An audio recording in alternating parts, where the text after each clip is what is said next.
Okay, I think we are just about ready. Okay, there we go. All right. Got our tie on, cologne on, flag pin set, just right. We should be good there. Oh, and need my dinner. There we go. Very good. Okay. Now I need my notepad. We're set there. Just in case we have anything we gotta write down. What's going on, Pro Gamer Therapist? It is so good to see you, my friend. I hope you're doing well tonight. What's going on? How you doing? Doing pretty well. Yeah, 8 months. I know. Hey, I hope you've been helping a lot of people as a Pro Gamer Therapist, and it's good to see you again.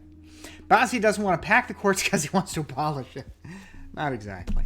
Although, we'll see. We'll see where this debate goes tonight. I don't want to... my argument is against the conventional idea of just adding more seats and doing nothing else. I'm open to other arguments for reform. Happy times! Welcome. Hopefully your name portends some happy times for all of us. I really appreciate you being here. Hey, and... would Marx have been for court packing? I don't know what Marx would have been for. Well, maybe we can ask our guest. Defund debates. Well, so far, this debate has not received any funding, or at least I haven't received any funding for it. Although, XESFA just subscribed for 3 months. Thank you so much for that, my friend. I'm going to go ahead and guess that that is our first funding. So, hey, this debate has just been floated by a contribution of $4.99 from XFA. Thank you so much for subscribing. I appreciate that. Very cool. Hey, Vandy, thank you for the kind words. Wow. Would Friedman have been for court packing? Absolutely not. Especially not in the current situation where I'm sure it's going to be a pretty pro-business court. Quantitative Freezing says, court packing is an example of a socialist idea only proposed by anti-Christian Marxists who purport an ideology which has killed millions! ! Well, I don't think it's socialist, but I don't think it's good. It is possible for something to be both not socialist and also, on its own, not good. Friday Bossman says, oh good, thought I'd have to waste my time watching Destiny build computers and working on NaNoWriMo. Well, just to be clear, we are getting going with the Destiny debate at 1700 PST. Ready when y'all are. And, yeah, ready when they are. So, all right. Let's see. Riblet says, Hassan was acting like all the people of the right are too afraid to speak in his chat when he just bans any opposing views. Well, look, I mean, he's got so many people watching now that he's got to have, he's got to have some right-wingers in there, right? I mean, the guy's really regularly got 20, 30,000 people watching. Reddit BHL says, commies and court packing both start with C, therefore it's communism. Well, I don't think that's true, and I'll tell you why. Capitalism also starts with C. So unless you are taking the super fascist third position that really capitalism and communism are both the same side of the triple parenthetical coin, that logic probably does not hold up. Hey, Vaporwave Doge, good to see you. Congrats on the podcast. I'll have to pull up the link sometime. Polar's World, good to have you here, my friend. Hope you're doing well. Postnormal says, I'm hesitantly supportive of court packing, so I'm intrigued to see you argue against. Well, thank you. I'm looking forward to it. Stealthy Catfish says, do you think Republicans who are against court packing right now would oppose it if they needed to do it? No, they would absolutely argue to do it if the ball were in their court. Yeah. And indeed they have. In Arizona, for example, they did it at the state level. Bassiett is a prime socialist. Do you see those past streams he's had wearing flannel shirts? Not professional, so socialist. Hashtag deport. I don't know about that. Yeah, I don't want to deport, anybody except, I guess, for violent criminals. Yeah. Okay, that's why we should do it, because the Republicans do it anyway. Well, no, I don't think that logic holds. I don't think we should blow up our constitutional order out of fear of future decisions. Your nose is shiny, bastard. Well, thank you for that, Lisa. I am glad to hear that. Nacho Dragon says, I'm in favor of Cocaine Mitch packing the court and putting 300 conservative justices on the Supreme Court right now. I like that you called him Cocaine Mitch in the midst of, I guess, saying that you're on his side. I don't know. Exaspa says, and just let the Republicans blow up the Constitution. Look, Republicans have done a lot of damage, but blowing up the Supreme Court, ending any claim it has to any kind of legitimacy, would really send our system into a tailspin. Okay. And yeah, is it legal to court pack? Arguably, yes. I think it probably is. But there are arguments against it. And it is worth noting that any proposal to pack the court would ultimately have to go before the Supreme Court. So, you know, those arguments would certainly be vetted. Off-topic question, would you have a link to your chat stream element setup? Looks good. I purchased some kind of art style that I use for it, so I can't send you a link to the same one, but I can look for it and send you a link to where you can buy it. I think I spent $15 on it for that and for some other art stuff. So I'm not using the. I need to redo the sub bar though. This is the subscription goal down here, but it's not very effective. I think because it uses a percentage count instead of a subscription count. So, yeah. We have noticed a market decline in contributions since then. Shaquille Oatmeal number 5. It's good to see you, my friend. How are you doing? What's going on? How you doing? Court is already packed. Adding liberal justices would be unpacking it. Send me into the void. You can change what terms mean, I guess, if you want to. But you know, just about everybody acknowledges that court packing is when you add seats to an existing institution, as opposed to when you try to redress the balance of seats that already exist. Now, you can say that it's packing because it came to a result that you don't like, but that doesn't make it packing. I mean, it's a result I don't like either, but that doesn't make it packing. Ninja Physics says, oh shit, didn't realize you're going to be on Destiny's new debate show thing. Yes, I am, I guess the, me and this SocialismDoneLeft fella are the guinea pigs. So, historically, there were more than 9 seats, right? There was briefly, for a period of a few years, I think during the 1860s, a 10th seat on the Supreme Court. Why not 435? Well, if it comes up tonight, there is a proposal that I support to add 179 more justices to the Supreme Court. But it's a little different from court packing, and I think it would be a lot less threatening to the legitimacy of the Supreme Court if we're implemented. But that being said, you know, we'll see how that comes up. Yeah. But yeah, if anybody wants to see that, let me pull that proposal up. Yeah, and you can check this out. This is a paper that details what it would look like. So. But yeah, basically the idea is a lottery proposal where in the future there would never be a majority on the Supreme Court any more than 5-4, one party or another, and it would never be more permanent than a single 2-week period of time. You know, so but it's a whole rigmarole that we'll talk about during the debate. So. But yeah, I guess if you want a Supreme Court that would have a 6-3 majority your way, you don't want my idea. But if you want to basically, you know, take this, you know, end any potential cycle of packing and expansion, then, you know, my idea does pretty well. So, okay, I think it'll be fun, Stealthy Catfish, but we'll see. So I guess Destiny's doing something with. Oh, let's see. Okay, I think they're getting ready to go now. Okay.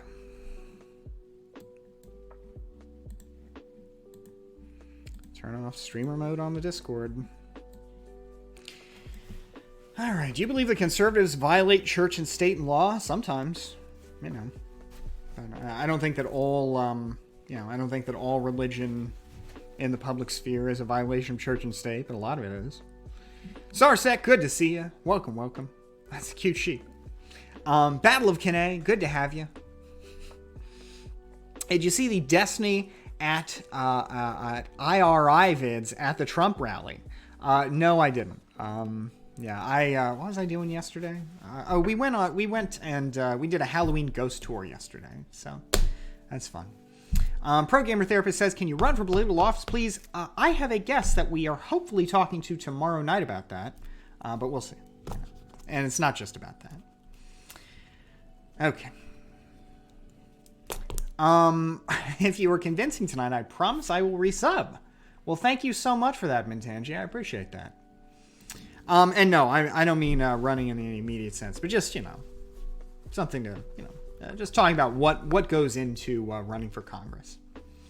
Ozzy, what do you think of the Democrats' credibly signaling willingness to pack courts in order to push other reforms? I'm open to that.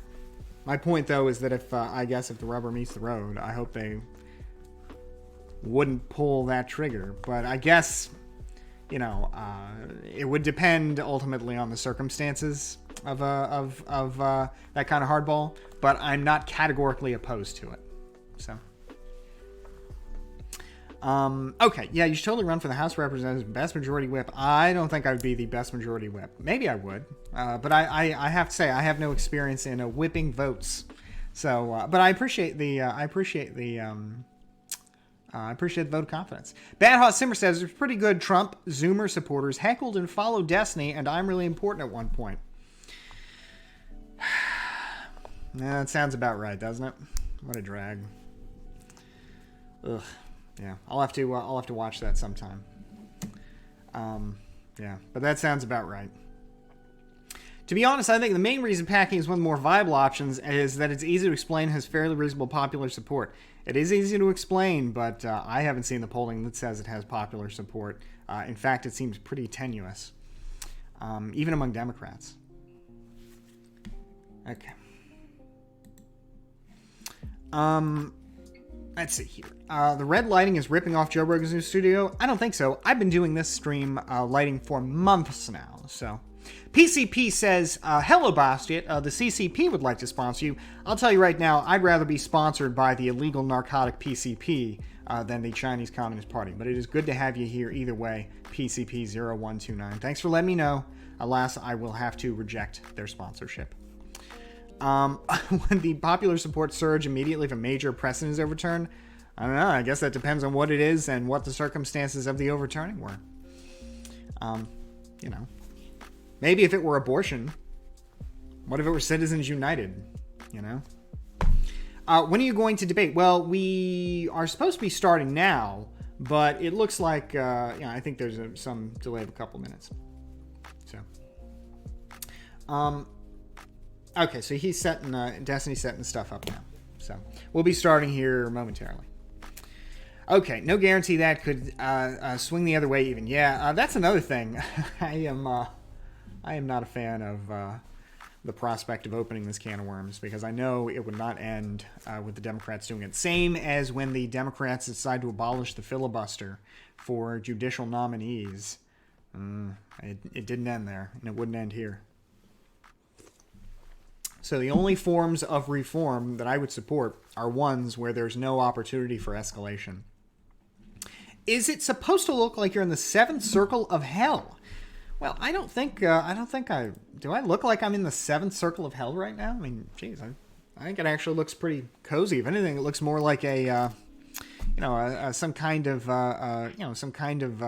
Twitch streamer's room with all those purple hues, Okay, Hopeless Bacon says, what's your policy priority at the start of a Biden administration? The first thing I would do is a comprehensive voting rights act. And I'm pretty sure that somebody's got that planned already, H.R. 1 Voting Rights for the People Act from the Committee of House Administration. Check it out if you're interested. Let me pull out this right here. Let's see. Yeah, right here. Okay. Oh, the link. Sorry, the link isn't working very well. Let's just pull up the actual. Okay. Here's the bill. The For the People Act of 2019. I imagine they'd amend it somewhat, in 2020. But the big idea is a serious reform of voting rights, restoration of voting rights. So let me pull up this summary here. Okay. So some things that it would do include Expanding access to the ballot box by taking aim at institutional barriers to voting, such as burdensome registration systems, limited voting hours, and many other roadblocks. Automatic voter registration across the country ensures that individuals who have completed felony sentences have their full rights restored, expands voting by mail, and modernizes the U.S. voting system. Promotes integrity, prohibits voter roll purges like those seen in Ohio, Georgia, and elsewhere, ends partisan gerrymandering to prevent politicians from picking their votes, and lets American voters instead choose their officials. Automatic voter registration is liberal tyranny. Okay. So yeah, that's where I would start, is with all of that. If you want to take a look at what that would look like, check out the link that I dropped. Needless to say, I would certainly hope that Democrats start with that before they even dream of any kind of reform to the Supreme Court, whether I'd support it or not, because we know that voting rights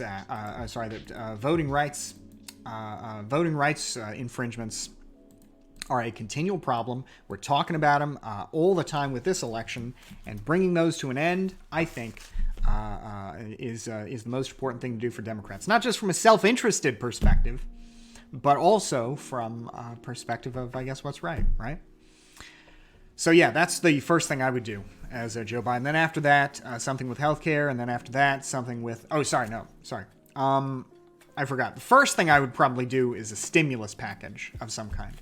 Then voting rights, then healthcare, then a climate bill, and then, maybe then we talk about the Supreme Court. But yeah, that's my order of priorities there. Okay, let's see here. Anything going on here? Okay. So they're still setting it up. Immigration reform, yeah, I would like that, but again, I think that's a lower priority. But yeah, I would like that too. I would do that before the Supreme Court, and you could certainly do some immediate immigration reform, I guess, In fact, gosh, I don't know. In terms of what's DC and Puerto Rico statehood, true. That's true. Very true. So yeah. Zucka says Biden's priorities are whatever Goldman Sachs tell them they are. Well, I'll tell you this right now. Goldman Sachs is a hell of an improvement over what we got now. But I don't think that's true. Although they are certainly one voice among many. Yeah, Guam. Guam's legit too. So yeah, that would be where I would start. Some of that. And I think starting with the Supreme Court would really throw away a lot of the benefits of getting all that power. So... all the lefties just left the building. I don't know, and I don't care. Okay, what do you think about Borat? I didn't watch the second one. I thought the first one was funny. I haven't watched the second one yet. I don't know if I will, but I'm sure it was. The Rudy scene was kind of funny, but okay. Let's see.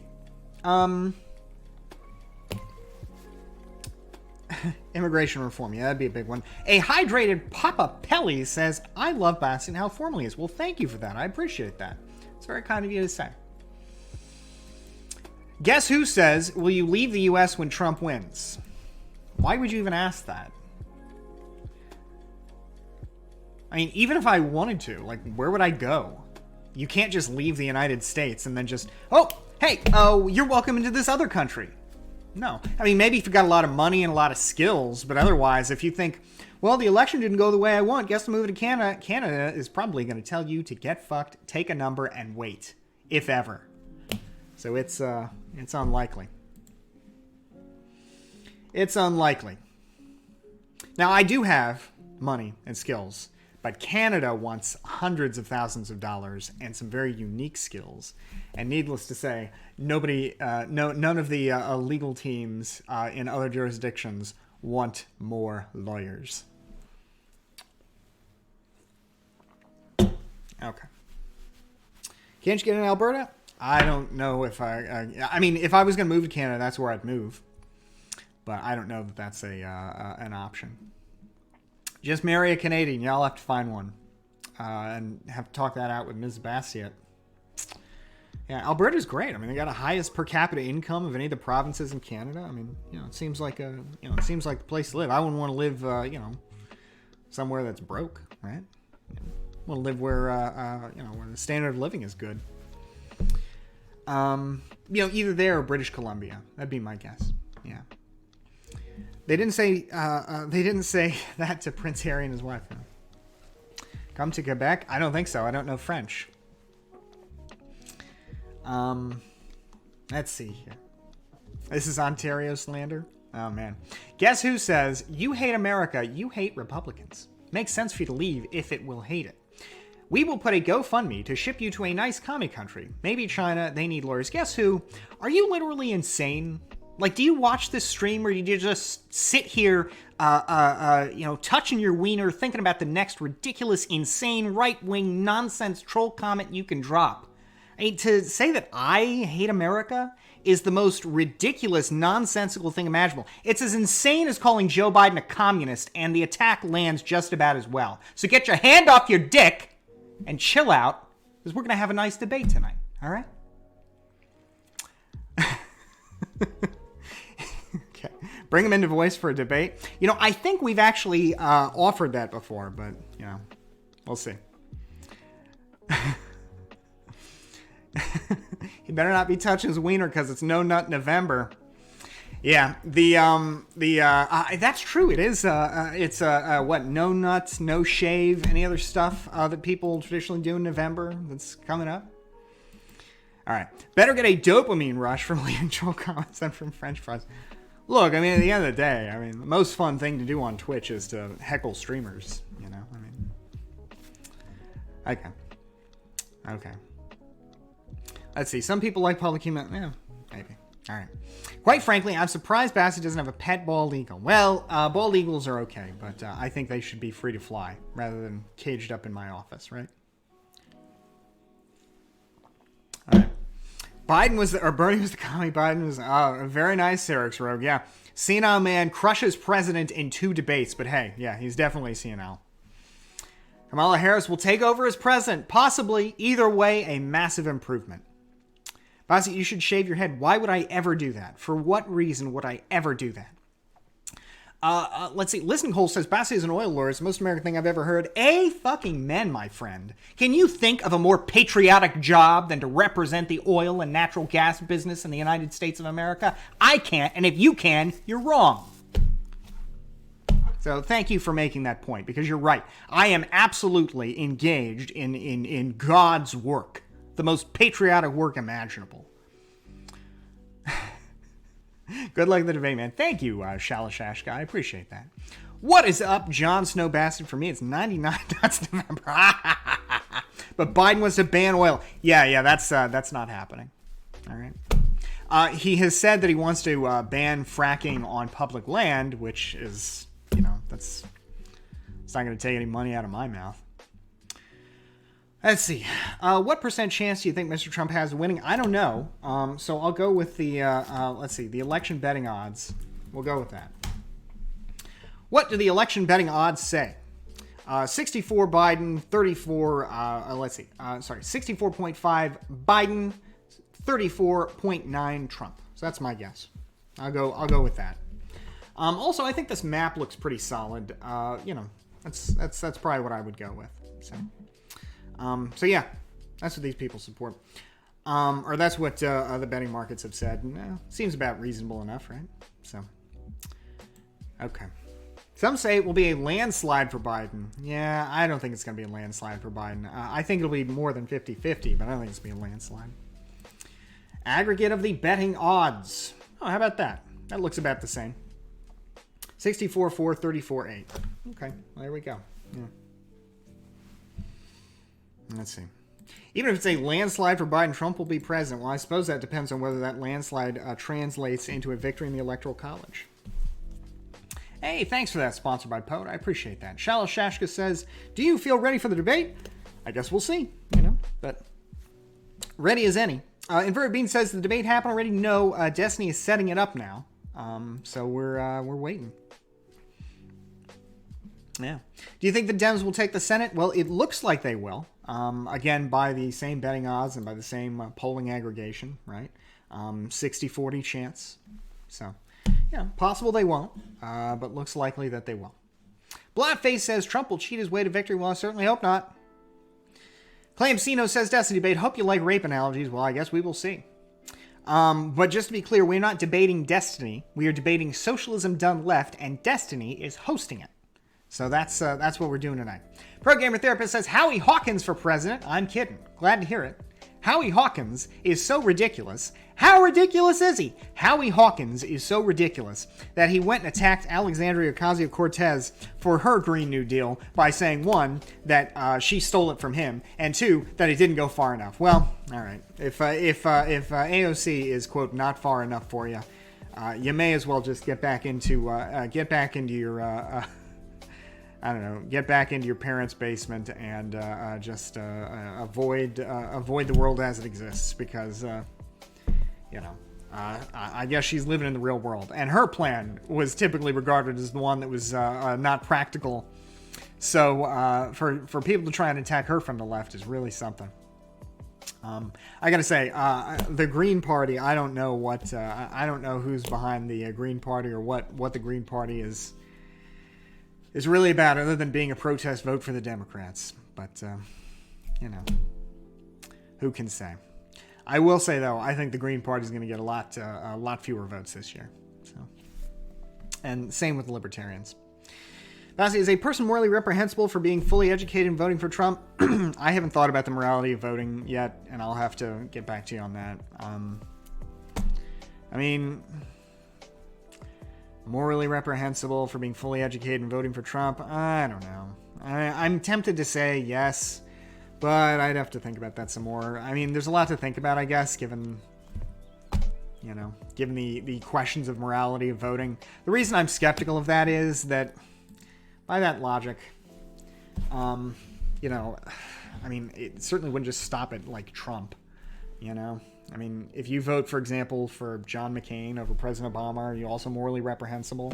Or, for example, if you vote for a Democrat, if you're anti-abortion and you vote for a Democrat, are you then, like, is it if you flip the script, is it morally reprehensible to do it the other way? Maybe. I mean, I'll have to think about that some more. Okay. All right, so we're going to get started with this here. Let's see. General lobby, Destiny's room. All right.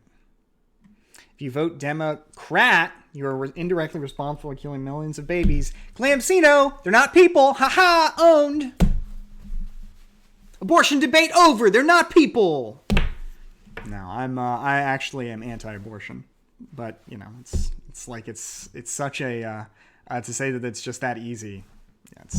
Yeah, it's that easy to me, but it's that easy to me to say that it's it's the take of a human life. But in practice, I mean, what does it mean to ban abortion? What kind of regime are you talking about instituting when you ban abortion? How much individual freedom are you going to circumscribe for the cause of banning abortion? And if that's what your goal is, to reduce the number of abortions that people have, why would you start with an expensive and clumsy tool like an abortion ban when you can start with something that deals with the heart of why people typically get abortions, i.e. financial reasons, right? Most people, according to the Guttmacher Institute, have get abortions because they don't feel like they can support their children.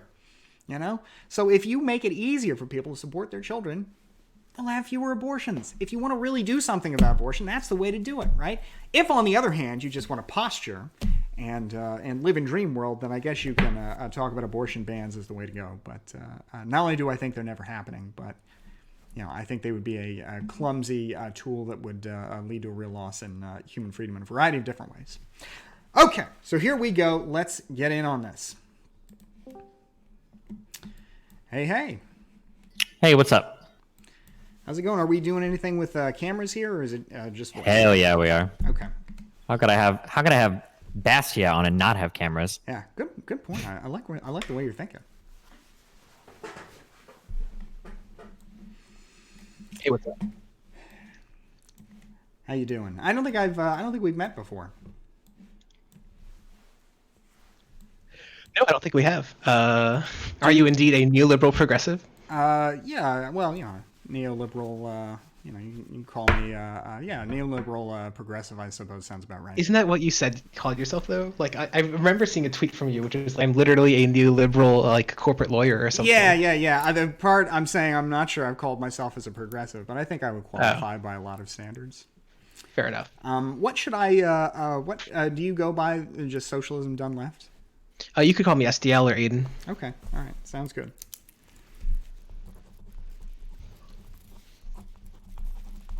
I need your cameras.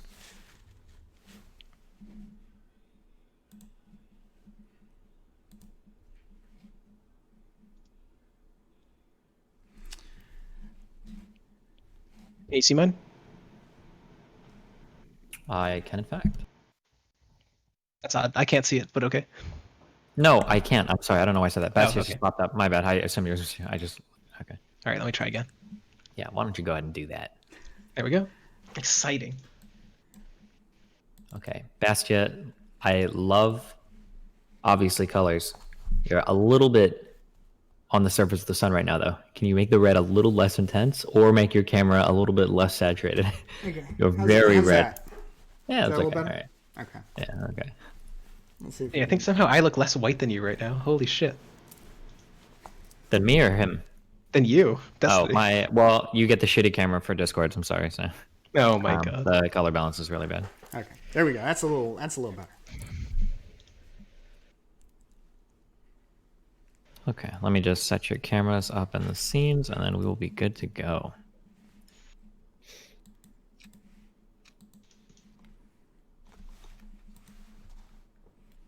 How are you guys doing today? Doing all right. You guys excited for the election? No. Excited for it to be over hopefully this month. Are you worried that Biden's going to lose? No, I'm worried there's going to be like riots and mass violence. I mean, it's certainly possible that he can lose. You know, I mean, I don't think so. I don't think it's possible right now. I think it's unless there's just like the most crazy polling errors in the world, or we get some really fucky like voter tossing of like mail-in ballots or something. It seems like holy shit. It seems like it's in the bank, but you know they are desperate to cling to power. I mean, this is a group of people that really honestly believes, Trump and his voters, that really honestly believes that this is the last chance for their movement and maybe even for the white race, and they're gonna try and cling as hard as they can to it by every means possible. So That's a really interesting argument. I think that last bit about the white majority and all that is a minority position among folks on the right, but I certainly think it's there. I'm so curious. I think it's unlikely given how much of a landslide it seems like things will be. But if Trump were to actually, if it was close and Trump were to actually try to just declare a win, even though it wasn't, and then they somehow Supreme Court out everything else, I'm super curious what would happen in the U.S. I want to say 538 put out an article recently, which was like, what would the mail-in ballots like on what would the election day versus the like, I don't know, day 20 or whatever. Total counted, yeah. Yeah, and so I think they estimate in Pennsylvania, for example, it would have been like plus 10 Trump or something. So if he could somehow try and just like pause voting, he might actually, yep. I wonder, like, what I really wonder is like, would it just be like, well, there it is, and then everybody's done, or do you think people would actually like violently protest and riot until Trump is like removed from office? That's what I'm curious about. I guess it depends on how nakedly illegal it is. You know, I mean, if it's like, I guess, Bush v. Gore, where eventually things panned out to where Bush really did eke out a small vote majority in Florida, you know, maybe not. But if even though he lost the popular vote and all that, on the other hand, if it's something much more naked, you know. But I'm also skeptical of how that would end up. The amount of mail-in voting is fucking crazy. Have we already reached what everybody had voted for in the last election? Did we reach those numbers? I think we were at like 70% or something, weren't we? Yeah, in some states they've already been reached. I couldn't tell you which ones were and were not, but at least some were. So. I thought I read that in Texas or something, number of mail-in ballots was more than the total number of votes. But that might just be because Texas is such a consistently red state that people don't turn out. So maybe, yeah. But even so, that's like pretty crazy, yeah. I actually really enjoyed mail-in voting. I'm probably going to do it every single time from now on. And I've heard similarly from other people like, oh, this is so easy. It's like, yeah. Yeah, now we just got to get you on the mandatory voting train, okay? Mandatory voting train. I don't think it would be that hard to move me there. I don't know. Actually, I'm sorry. I'm 100% on board with mandatory voting. There was one thing that I needed to hear, and I was like, oh, yeah, 100%. And that was because, in my opinion, I think that it is just important a right not to vote. If you don't want to, then it is to vote. I don't think anybody should force you to vote. But if you really don't want to, I think you can be forced to vote, but you just write in like no name or protest, and then that's your vote. What is the and point? Then you remember? Sorry, go ahead, Matthew. Sorry, what is the point of that? Forcing everybody to vote? Yeah. Because I think that the composition of who actually votes has severely detrimental impacts on local policy in this country that every single fucking internet commentator seems to miss. I think that once you start looking at like who actually votes and how the policy, like everything makes sense. You don't need corporate influence. You don't need lobbying. You don't need the deep state. All you have to do is say like, oh, why is like, for instance, like why in California, why does the LAPD get so much money? Why blah, blah, blah, blah, blah, blah. Oh, only 20% of people vote in local elections. Oh, well, who are those 20% of people? Probably affluent, middle class, white men. Or white people, I should say, because male and females both vote. So it's like... There's also... Sorry, go ahead. I was going to say, like, once you take that into account, it's like, oh, well, no wonder we don't get massive criminal reform. Like, old, rich, white people don't give a fuck about, like, 3 strike rules or marijuana laws. Like, why the fuck would these people care? They're not... Like, no politician will run on that platform because the people that actually vote don't really give a fuck about, like, criminal reform. They're not affected by those things as much, I think, yeah. You really think... I mean... Probably. I was just going to say... Sorry. Go ahead. Well, not to, I guess, have a debate before the debate, but I mean, it seems like a really liberal solution, you know, forcing people to show up and, I guess, get involved in the political process, even if they don't want to. Even if you're saying just check no or check none of the above if you want to. Like, it seems like a really strange thing to force on people under the argument that you're going to get better outcomes, when apparently, you know, I mean, again, if we take everything else, if we fix all the other voting rights restrictions that are put onto people, and I would like to fix all of those, but if you do all of that, and you still get 20% turnout in your local election, I mean, at the end of the day, that's on the 80%. When I look at the, when I don't, this is, dude, I've been blackpilled on electoralism so much recently. I don't believe in voter suppression anymore. When you look at the difference in voter turnout between certain elections or between like, so for instance, I think in Georgia, it was like not 30%, okay? 3 times. 300% of the people voted in this Democratic primary than last time. When I see stuff like that, I don't think it's like widespread voter suppression. I think it's just people just don't give a fuck. People just don't vote that much. I super believe that that's more the case than there's probably the like argument some is voters. that most people care so little that even the little thing that's like 5 minutes additional is why they don't do it. So that's the argument there. For sure, yeah. There's actually an additional thing. So we've seen this enormous increase in polarization, and you can partly explain that by like increasing polarization of voters. But part of also what you see is that people who are polarized are much more likely to vote and to like go to go to elections. Like there's this whole turning out the base effect where you only need to get the super Republicans to vote. But if you had like a mandatory voting thing, then you can't just get the Republicans out to vote. They're already voting. You have to appeal to the center there. So there's like a shift towards the center that mandatory voting can enact. Yeah. Okay. That'll be the next video. Okay. Sorry. I do on this show is I'm just going to make sure that you guys are responding to each other's arguments and keep the conversation in line. I don't actually talk to either. I don't like debate it also. I just had to get on my system, right? Okay. Well, look forward to the mandatory voting debate. Yeah. That'll be the next show. Okay.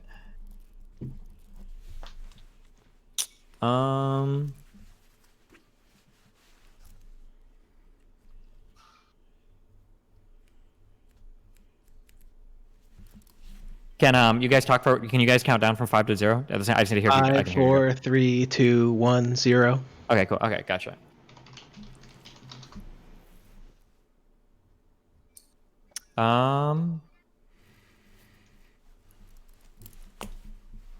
Okay, cool. I think we're ready to go then. All right. Let me open this. Good to have you all here. Welcome. Hope you're all doing well. Okay. I'm gonna introduce everything, and yeah, this is like the pilot episode of this, so everything is still a little bit in the air in terms of like structure and everything. So I'll talk you guys through it. Don't worry. Don't be too nervous. Okay. All right. All right. I'm gonna mute you guys out for this.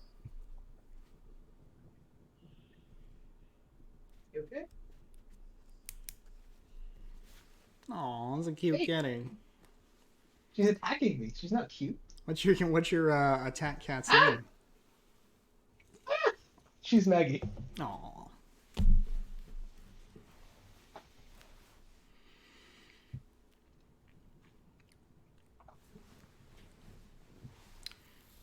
So cute, Maggie.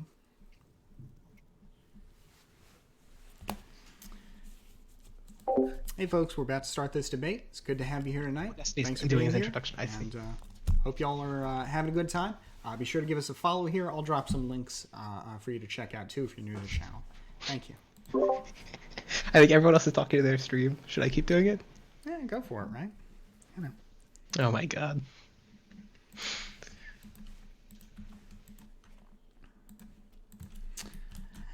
Go for it. All right.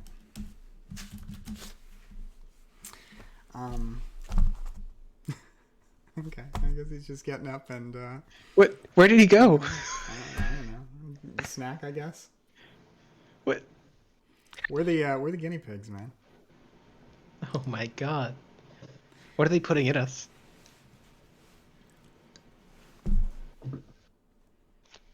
Anybody see what kind of cookie that was? It better be vegan. Calling Destiny out. Okay. All right.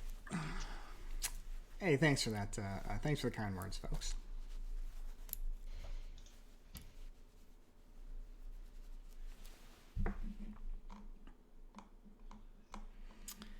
I'm gonna mute my mic here for a second. Yeah, no, that's fine. Thanks for that, Momo Bond. I appreciate that. Now for 3 months. Very cool, my friend. It is so good to have you here. Momo Bond 304 just subscribed. Good luck on the debate.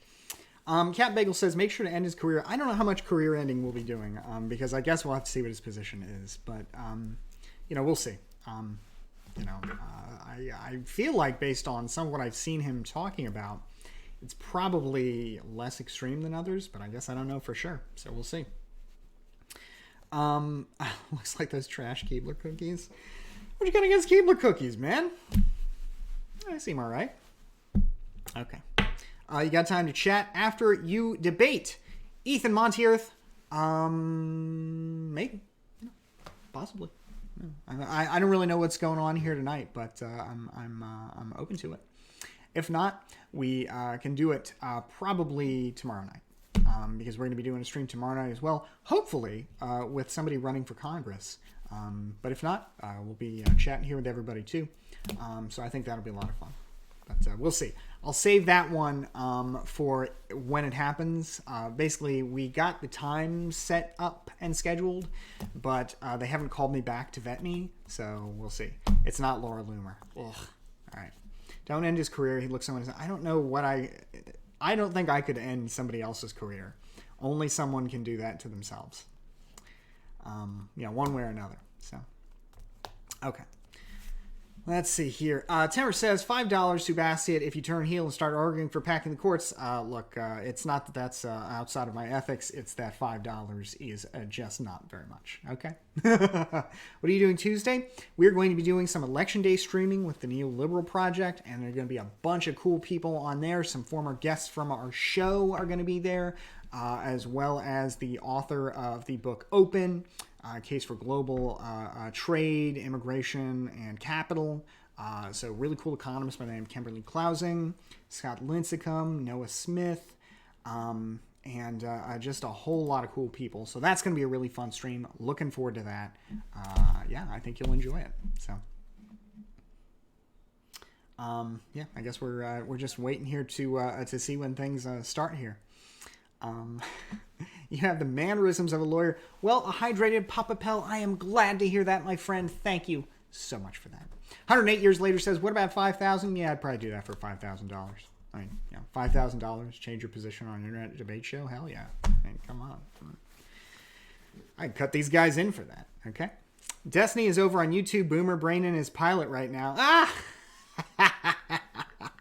Well, it was cool for a while. We had like 1,250 people watching. So that was cool. But, hey, it's good to have all of you wonderful people here tonight. Thank you so much. If you gave us a follow, I really do appreciate that.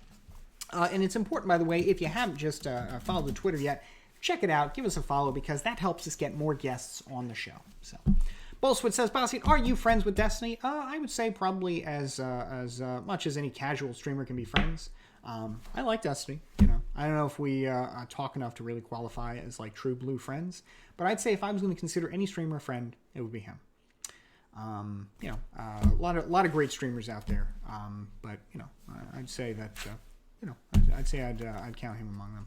Nate Swade, great friend. Geek with glasses, come on. Any question? Of course, he's a great friend. Jasper Jones 90, thank you so much for subscribing. I really do appreciate that. It is so good to have you. All right, they're still keep it on. Proper term is orbiter. I don't think I orbit close enough to count as an orbiter, but okay. What about Hassan Abi? I don't think he's a fan of mine, and I can't say I'm a fan of his.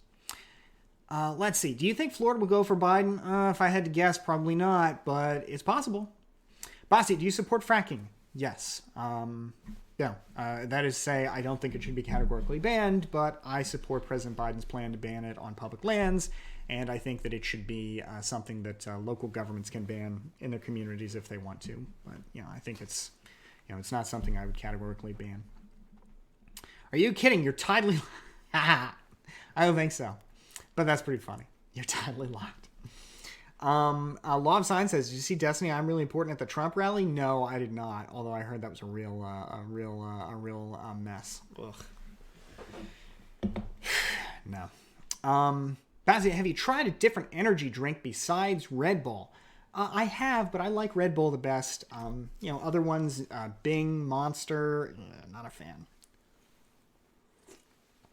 Coma Witch 87 says, any policies you strongly disagree with Biden on? Yes.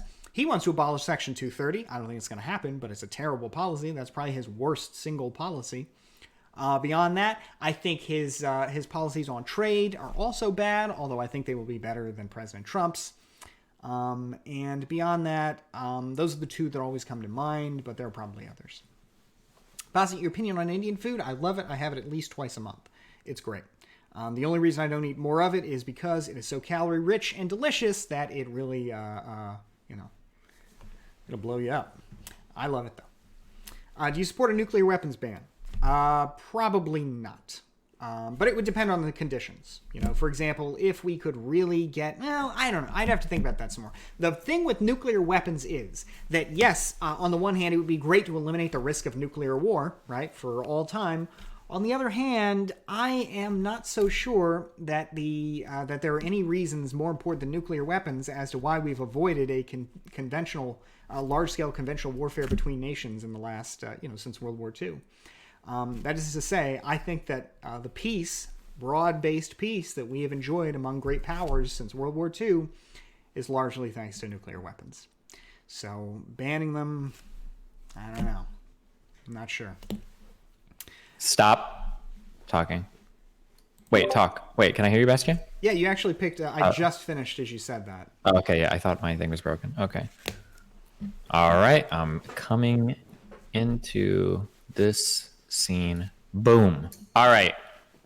Today's topic is, should Democrats pack the courts? Now, I told both of you, I warned you, okay? When we argue this out, I want to hear both sides of this represented as fully as possible. You guys are not allowed to do some bullshit where you're like, oh yeah, I agree that we'll pack the courts and like it'll be okay, blah, blah, and then you like both agree on like some position that neither of you adhere to, or you will be executed. Okay? You have to fucking defend your goddamn topic. But I think that will be fine. Okay. So right now, the conversation topic is whether or not Democrats should pack the courts. And by pack the courts specifically, we're saying that should Biden win the election, should they expand the number of justices on the Supreme Court, and then either cap it with an amendment or just leave it expanded and open to more expansion in the future. Bastia is arguing against that. You may be in favor of other changes to the Supreme Court, like term limits or whatever, but you are against the notion of Biden coming in and adding more justices. And Socialism Done Left, who may also be in favor or against other things of the Supreme Court, you are in favor of Biden coming in and expanding the court, adding more justices. Whether he makes it impossible to do so in the future, whatever, is a different thing. But right, okay. So that's both of your positions, yeah. Yep. Okay. All right. I've thought back and forth. So this is my pilot episode of this, so things are going to be a little bit more rough, or I'm going to be talking through like the process a little bit more, just so I have an understanding of what works and what doesn't work. Some people do very strict formats on these, so like 1 minute opening speech, 35-second rebuttal, 20-second response, blah blah blah blah blah. I'm not really as interested in that strict of a thing, but I will give each of you the opportunity at least to make a quick opening statement to kind of like represent your arguments. So if you'd like, Bastia, you are arguing against packing the court. Yeah. So if you want, I'll give you like just a minute. You don't have to use the full minute, but just like explain like roughly what your position is and then why you would be against packing the courts. Okay. Go. Yeah. So I guess I'd follow the words of Justice Ginsburg, who said last year that, quote, if anything would make the court look partisan, it would be that one side saying, well, when we're in power, we're going to enlarge the number of judges so we would have more people who would vote the way we want them to. The Supreme Court has no army. The Supreme Court has no money. The only way they get people to do what they say is because people respect them and respect the fairness of their decisions. And in that sense, I think it's absolutely important the Supreme Court preserve its legitimacy, or rather that Congress not do anything to jeopardize fundamentally its legitimacy.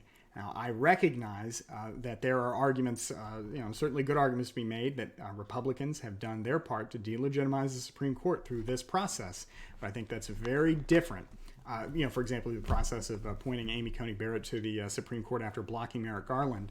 But I think that's very different from a process of expanding the court for the clear purpose of getting a political majority that would turn the Supreme Court into a nakedly partisan branch that would erode its authority, and before long, one way or another, it would no longer be able to contribute meaningfully to our constitutional order because its authority would be eroded in the eyes of the people, and eventually Congress and the president would just begin to ignore it as convenient. So my position is that. Yep. Okay. About a minute 15. All right. Socialism done left. You are arguing in the affirmative for whether or not Democrats should pack the courts. Go for it. Sure. So the second part of that Ginsburg quote is she notes that it rests on that legitimacy, as you pointed out. So to a large degree, the court's legitimacy has already been mined. So again, I think that the basic way that we should look at this is a short term and a long term. So in the short term, the Republicans have already undermined the legitimacy of the court.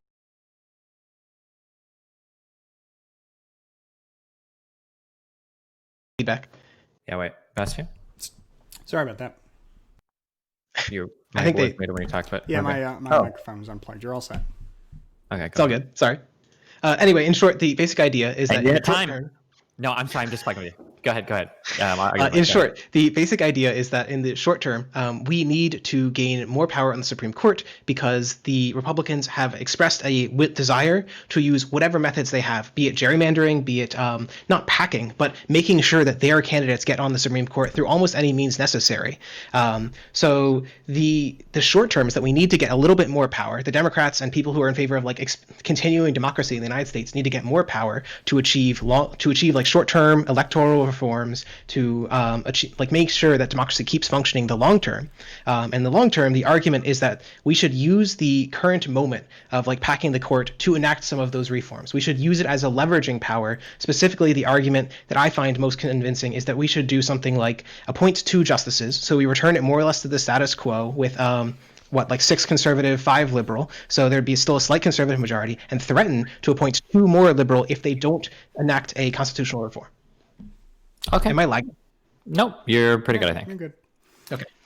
All right. So I think based off your opening statements, I'm going to ask a question, and then I want you guys to talk it out, is what we're going to try, okay? So the first thing, given your 2 opening statements, I'm hearing is whether or not the legitimacy of the courts have already been undermined such that anything is basically permissible. So Socialism Done Left, you brought this argument up. Do you want to go down that road? Why do you believe the legitimacy of the courts has been undermined? And then Bessie, you can just respond. Go.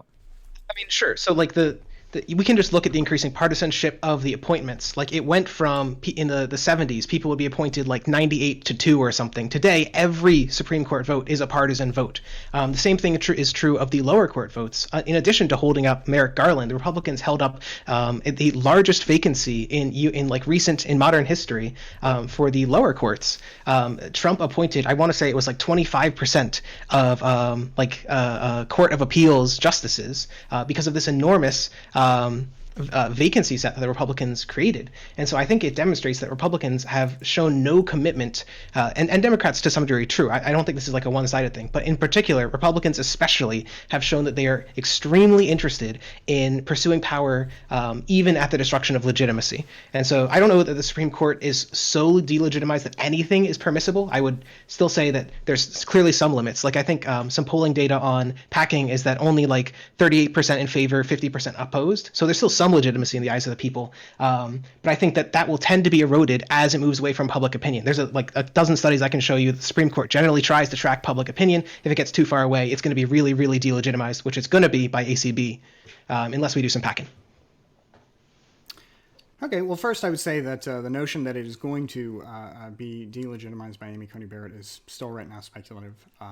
To say that she is going to act in a way that will fundamentally delegitimize the court, look, we only will know that whether, based on the rulings that she issues, and also importantly, how the other justices on the court respond. But I can tell you a little bit about the court's more recent history with respect to its legitimacy. First, you're right that votes for the Supreme Court are more partisan than they used to be. But I think that's also because people have started to realize that, people have realized over the last 30, 40 years that Supreme Court appointments are an excellent opportunity for fundraising, for posturing. These are really meaningful appointments that impact all kinds of issues. And as the public has taken more awareness of the Supreme Court, their representatives have similarly taken more awareness of the Supreme Court and voted accordingly. So I don't know that partisan voting is necessarily a problem with the Supreme Court. I think the problem is the extreme nature of the proceedings and how they've come to dominate a lot of our political process. But to get back to the point about legitimacy, the Supreme Court's decisions as of 2018. 25% of its decisions were divided 5-4, and about 50% of its decisions were unanimous 9-0. In 2018, there was 90% unanimity in the first 10 decisions of the Robert Court, which I looked back into the 1940s for this to go back to FDR.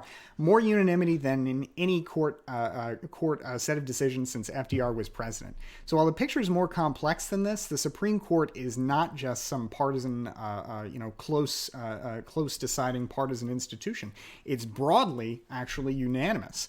And it's also worth noting that beyond that, it's not so easy to say that a justice will vote one way or another in every particular case. For example, Neil Gorsuch was kind of a wild card in the recent decision with respect to same-sex discrimination in the workplace. Not just with respect to, it wasn't just same-sex discrimination in the workplace, it was also discrimination against transgender people.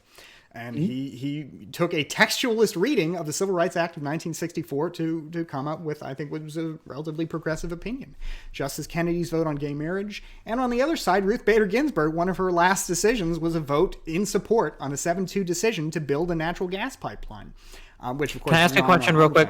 Yeah. In terms of what, so sorry, because my alarm went off. You said that the first 10 decisions had 90% majority in 2018. Yeah.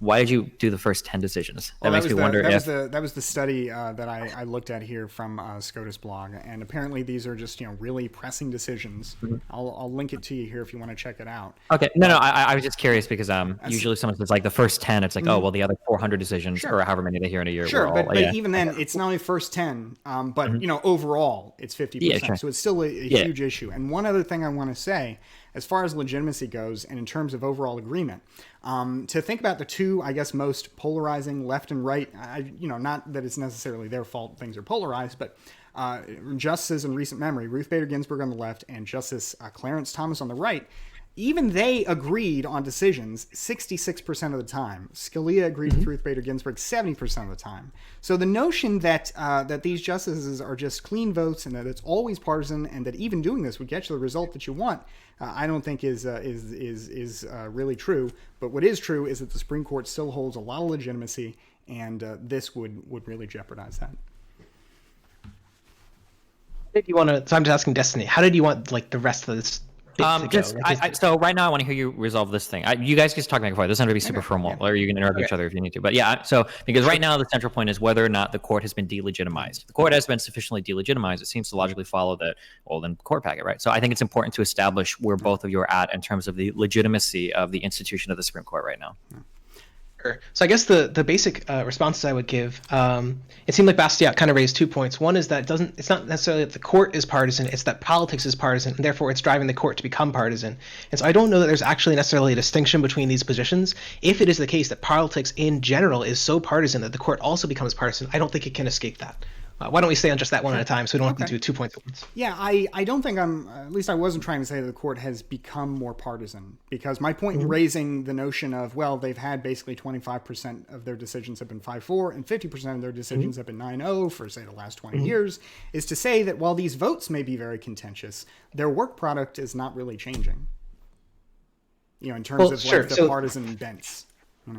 Well, that gets to the second bit. So like I can, there's a bunch of neat studies actually showing that like even the Supreme Court generally follows people's opinion. Like that if you look at individual court cases, they do broadly follow people's political opinion. And so one of the possibilities that you're seeing here is that the Supreme Court is choosing cases that are uncontroversial because it's worried about going too far from public opinion. Even the conservative justices are worried that they will delegitimize the institution. And so if your argument that it's not delegitimized is that they aren't currently like using their power to delegitimize it, then your argument is basically resting on them continuing to choose to do so. And I don't like to put my faith in people to choose to maintain democracy. I'd like it to be an institutional solution.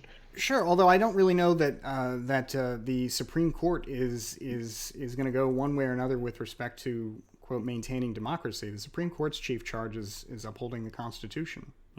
So I mean, yeah, but that has enormous impacts for democracy, right? Yeah, absolutely. But I mean, I'm not sure. Like 2015, they literally had a ruling which was 5-4, only one vote different, where they almost ruled that gerrymandering was unconstitutional. Yeah, like. That could have enormous impacts. Like gerrymandering is one of the biggest biases in American democracy. Absolutely. But, for example, I guess what I would get at is for all the arguments you could raise of, well, look, it's very important that we have control of the Supreme Court because this issue will come up. For example, voting rights. You could spend your political capital trying to reform the Supreme Court, or you could spend it on a comprehensive voting rights bill. You could, for example, update the unconstitutional What if they strike it down? Voting Rights Act. Now, you're right. It's always a risk that they could strike something down.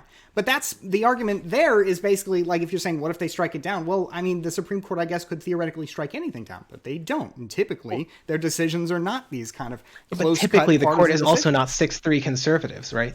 Like, yeah, but even then, it's still the majority of the decisions are not so partisan ties. Now, you're right. So far, it is possible things could change. It is possible, for example, Amy Coney Barrett could destroy the court.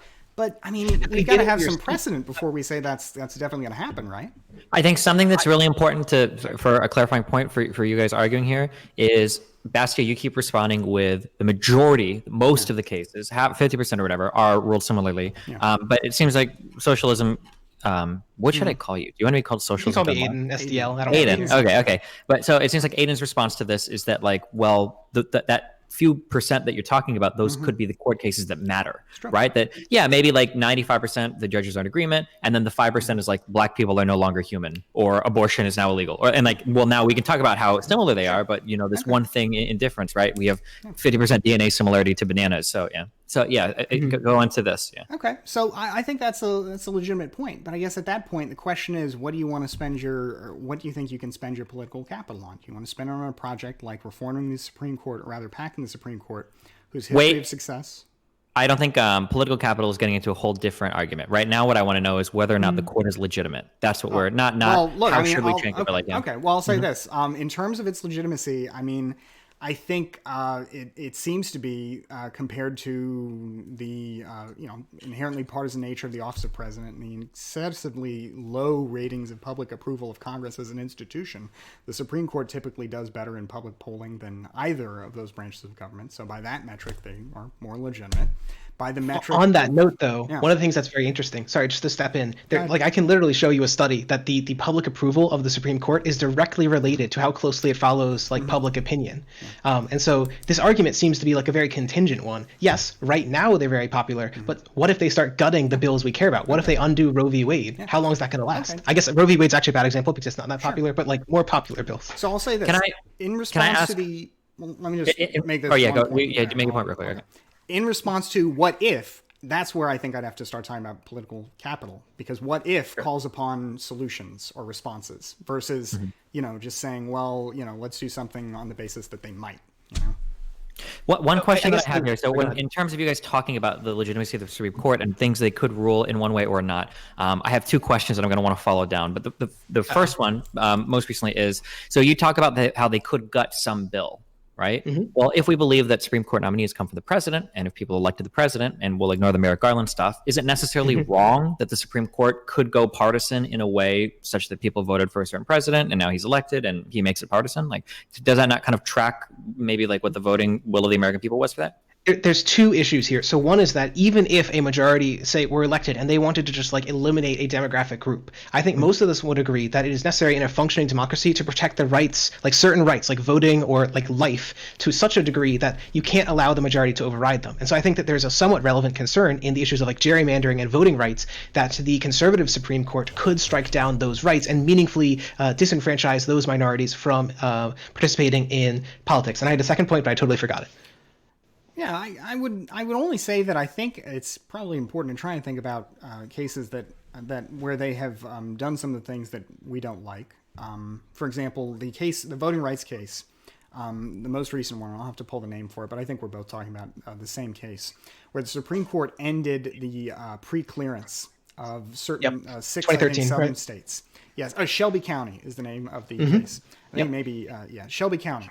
And in that case, the Supreme Court said, look, we are ending preclearance here. That part of the Voting Rights Act is unconstitutional. Now, they said, just to be clear, that it was unconstitutional not because it was inherently something you couldn't do, not because if Congress repaired, updated the bill and sent it to them, that they would just strike it down. They said it was unconstitutional because they were restricting states based on data that was in some cases up to 40 years old. Now, that's something that Congress could remedy if it wanted to, and based on what the Supreme Court has said, they wouldn't strike that down. Now, I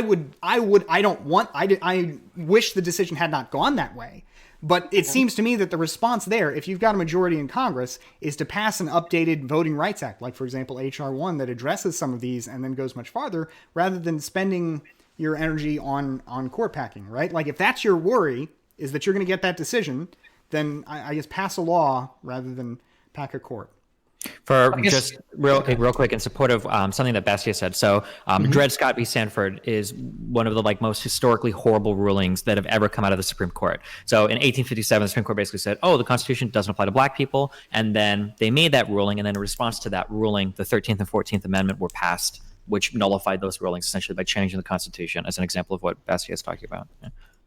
I guess the 2 points there are I do agree that the court struck down. Sorry, let me do the three things. The second point that I wanted to bring up before was just if we are agreeing that the Supreme Court is acting in a partisan fashion where they are working with the president to provide a second answer to your question, Destiny, then I think we'd also have to abandon the idea that the court is like a nonpartisan institution. And so I think that if that were true, then the legitimacy of the court as this neutral arbiter would also be falling apart.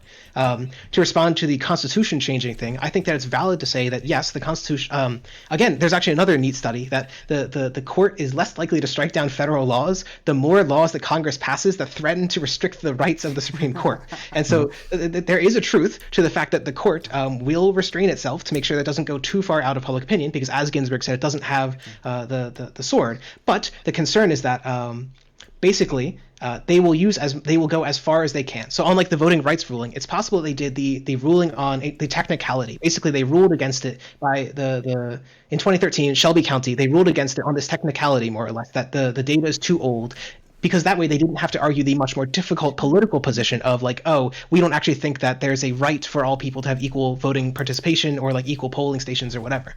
And similarly, the concern is that in particular, if we see that Republicans are in fear that they have a long-term inability to maintain power, that these court justices might feel pressured by that to act in such a way that they would maintain power, if we are to believe that they are partisan justices. Well, this is their last best shot. Well, I guess there are two things there. One, it sounds like you're saying that, and please correct me if I'm wrong, you're saying that the real goal of the justices was to undermine the entire thing, and they picked this technicality, but their real motive was to undermine the entire thing. I can't say, but that's certainly possible, I guess is my point. And I guess I would say you're right that that's possible, but not only do we not I understand know that's a little bit conspiratorial, but beyond so that, I won't argue it too think hard. you're sort of, I guess, making a point that perhaps goes to the heart of this, which is that it's just not possible, for example, to rule on a technicality in any way that is legitimate, right? Like you can't, for example, like if, and maybe this is your position, if I strike down a part of the Voting Rights Act because I say, look, I like this, but it's just not constitutional. The way they're doing it's not constitutional. So even though this leads to a result I don't like, I have to rule this way because the Constitution is such that, as Justice Scalia used to say, garbage in, garbage out. You give me a bad law, I have to rule in that way even if I don't like it, right? So I guess it seems like your position is that if you rule in that way, and again, I'm not trying to paint in bad faith, but the argument you just made sounded like that to me. You're saying if you rule on a technicality in a way that leads to a bad outcome, that's illegitimate because it's led to a bad outcome. The argument is not that there shouldn't be rulings on technicalities. The argument is that it's certainly possible that you could see like cloaking or whatever. That's basically the argument. And so I don't want to argue that too strongly because that's more or less be arguing for conspiracy on like the Supreme Court to hide their position. I don't have like strong evidence that the 2013 Voting Rights Act was a conspiracy. I don't, and I'm not trying to accuse you of a conspiracy. I guess all I'm trying to say is that I think it is possible. And I think, for example, some of the interesting jurisprudence during the actual New Deal era where this came up last time, it is possible for a statute to be, drafted in such a way, or a law to be drafted in such a way that it doesn't pass court review. Then Congress fixes it, and then it passes review from the same court. As opposed to a court being an agency that is just determined to destroy or determined to achieve political goals. So I also just in this too, real quick, I think that like generally, my understanding is that the Supreme Court generally favors narrow rulings versus very broad ones as well. So a lot of people were upset in 2018 for the ruling of the Masterpiece Cake Shop v. Colorado Civil Rights Commission, where the court made a very narrow ruling against that, saying that like, well, it seems like you guys like brought his religion up way too much when you were talking about this, rather than making a broader ruling on like should this type of discrimination be allowed. I would agree with Bastia here, and that I think it's a bit much to imply that there is some conspiratorial nature to Supreme Court rulings, especially given the fact that Supreme Court justices serve life sentences and they're impeachable or not impeachable, and they're like, there's no like threat that they have for political stuff. I think that's a fair point that Mr. brings up. I did want to say one difference between now and like the FDR era is just the gridlock that we see in Congress. So when the Supreme Court strikes down a law, there is unfortunately, so I don't think this is the Supreme Court's fault per se, but there is a much lower likelihood that Congress is going to pass this new law that fixes the issues just because so few things get through Congress. Now that could be resolved, like HR 1, maybe it'll pass. But I don't, again, that's not entirely the Supreme Court's fault. No, I get what you're saying. It's just, at a certain point, I would say, for example, if our problem is the Democrats can't get past gerrymandering, it seems like the response should be to do something about gerrymandering rather than to do something, one, I guess, about the Supreme Court and then hope it takes. Because the other side of it is that while, I mentioned, for example, the wild card rulings of some of these justices in the past, so just a few that I could think of. I mean, once these people are on the court for life, I mean, there's no, for example, if some of these, future appointees decide to vote in such a way that we don't like, there's no check on that. I mean, it's, we're unlike, for example, passing a bill on gerrymandering, where, the worst you have is, like, something is going to be done, right? And your risk is that the Supreme Court might strike it down. If your only response to dealing with that stuff is to reform the Supreme Court, I mean, you really, you're riding on, I guess, future cases happening, maybe getting to the Supreme Court accepting them, something happening as a result of their decision, them not ruling on a narrow basis. I mean, I know that that's not the only thing we have to do, or that's not the only thing we can do. We can do the Supreme Court and we can pass laws, but I'm skeptical of that given the way that court packing has, given the way it went down last time around. So you can clarify if I'm getting this wrong, but I feel like there's a little bit of a at some level, you seem to be presenting 2 points, which I think are somewhat contradictory. At the one hand, you seem to be suggesting that the Supreme Court would be unwilling to do these like major legislative changes, like doing something like striking down the Voting Rights Act in a conservative direction, even though it has like a significant conservative majority, which would seem to indicate that like it's not going to do major changes. But then simultaneously, you also seem to be very concerned that the legitimacy of the Supreme Court is lost. If it's true that the Supreme Court isn't going to do major legislation, why wouldn't it matter if the legitimacy is lost? Like, what is the importance of that legitimacy if it's not doing anything important? Well, I don't think you can maintain both. Well, let's see. I guess I'm not sure that I'm not saying they won't do anything important. I guess, Sure. and in fact, it actually kind of sounded like you were saying that they will try to track public opinion. And really the only thing that's changed is now that it's 6-3 instead of 5-4, it sounds like your argument is basically they're just going to throw that out, right? Or, Well, that's the question. It's that let's say that so Republicans are currently doing a whole bunch of stuff which enables them to lead in a minority, right? Like the effect of gerrymandering is Democrats would need to win on average 54.4% of the vote to get a majority in the House. They need to win some absurd amount to get a majority in the Senate. The president, I think, has a similar, like, they need to win like 56%. So there's all of these minority biases. The Republicans didn't set up all of those. They definitely set up gerrymandering. And they're the gerrymandering in some states is so bad that they're ruling in minority. So I think that before the stream, well, I guess I don't want to bring up like off the record comments or whatever too much. Before the stream, we were talking about how like the to some degree they seem to be ruling as if they were concerned that this is their last best hurrah. And so if it's true that the court rides a public opinion, then that might be true in general. But there might be something specific about this case that the Republican Party, because they have not embraced like immigration reform, they haven't embraced like the new party as it were, are worried that this is their last best chance for like 20, 40 years. Right. Just to be clear, when I was talking about earlier before we started the debate, saying that basically the Republican Party is thinking perhaps, Trump is their last chance, it's their last best hurrah for all the things they want to do. I don't think the Supreme Court is part of that. Like, I know there are attempts to get people on the Supreme Court as part of that, but I don't think like John Roberts, Chief Justice Roberts is or for that matter, really, I don't know, maybe I can't ascribe motive to the justices, but I am suspicious that they are thinking about their institution in that fashion too. That's possible. Could I ask something like a second point related to this? Are partisan nominations necessarily delegitimizing of the court? So, for instance, if I were to look at, say, one key issue, say abortion, let's say that we could divine the opinions of Supreme Court justices before they become Supreme Court justices, right? The nominees. If we could know how somebody would vote in I think it's like Casey v. Anthony or any Roe v. Wade, or is it Casey? But if we could know how, Casey? Planned Parenthood v. Casey. If we could know how they could vote beforehand, would we ever expect a Democrat president to nominate an anti-abortion judge, or would we ever expect a Republican to nominate a pro-abortion judge?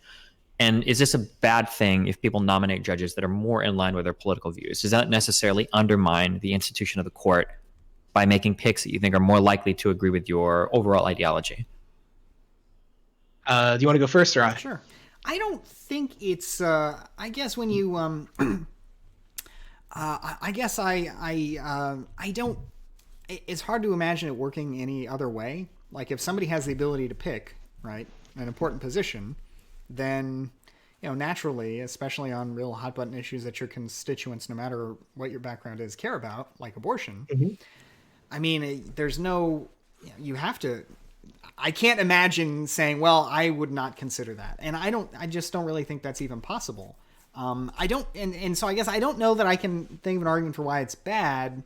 It's only bad to me, I guess, if we're in a situation where we are not even concerned about the qualifications of the justices at all, and it's literally just political views. But, I mean, the bench of federal justices is pretty deep.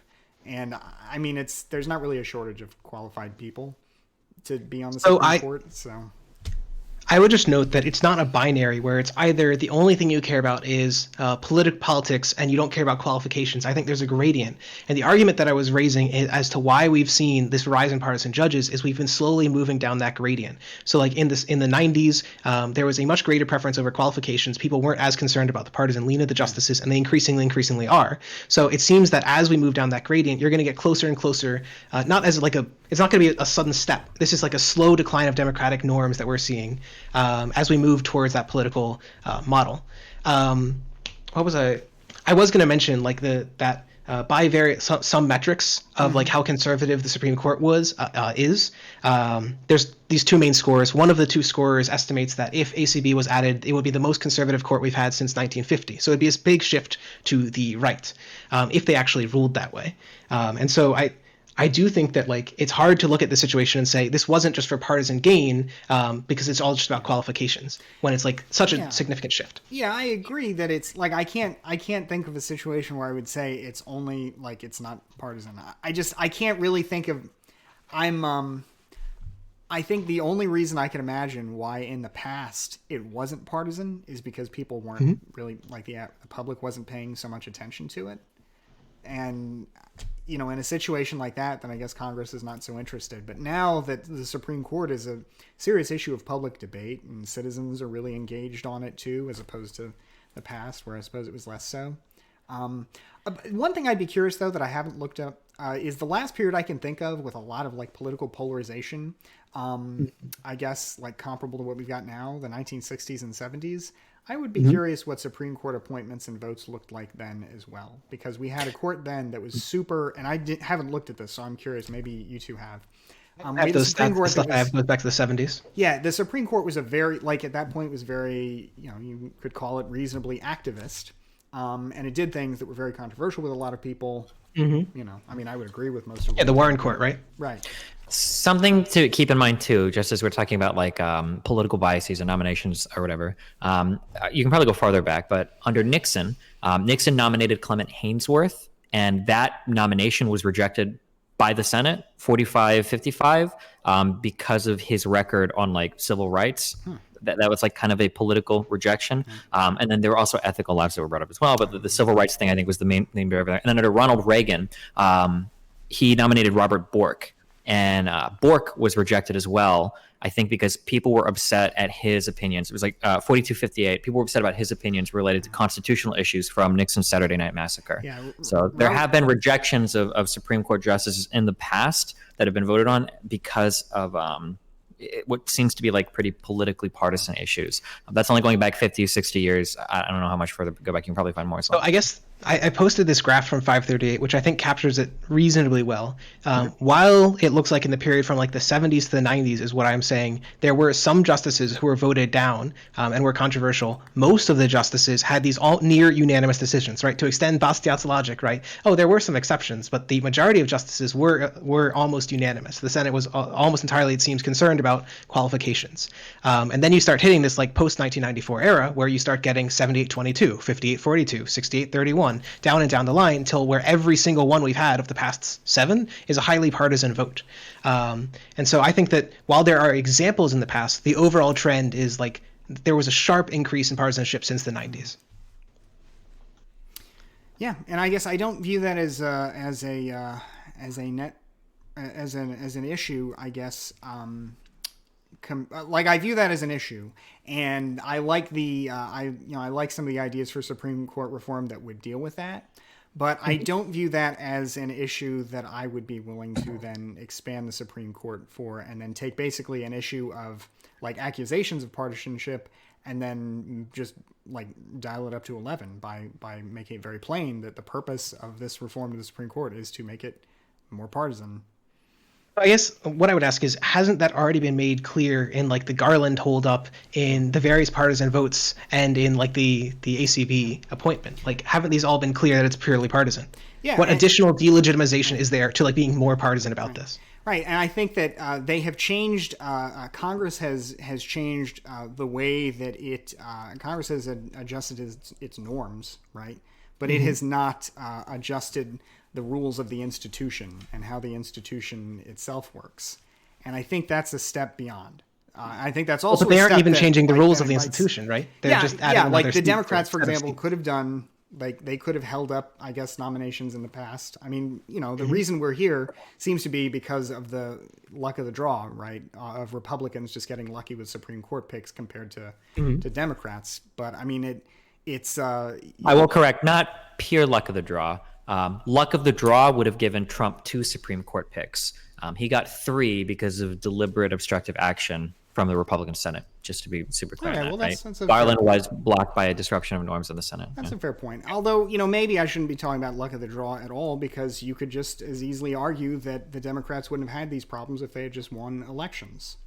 So, I mean, my problem with the Supreme Court right now is that it operates as a kind of death lottery.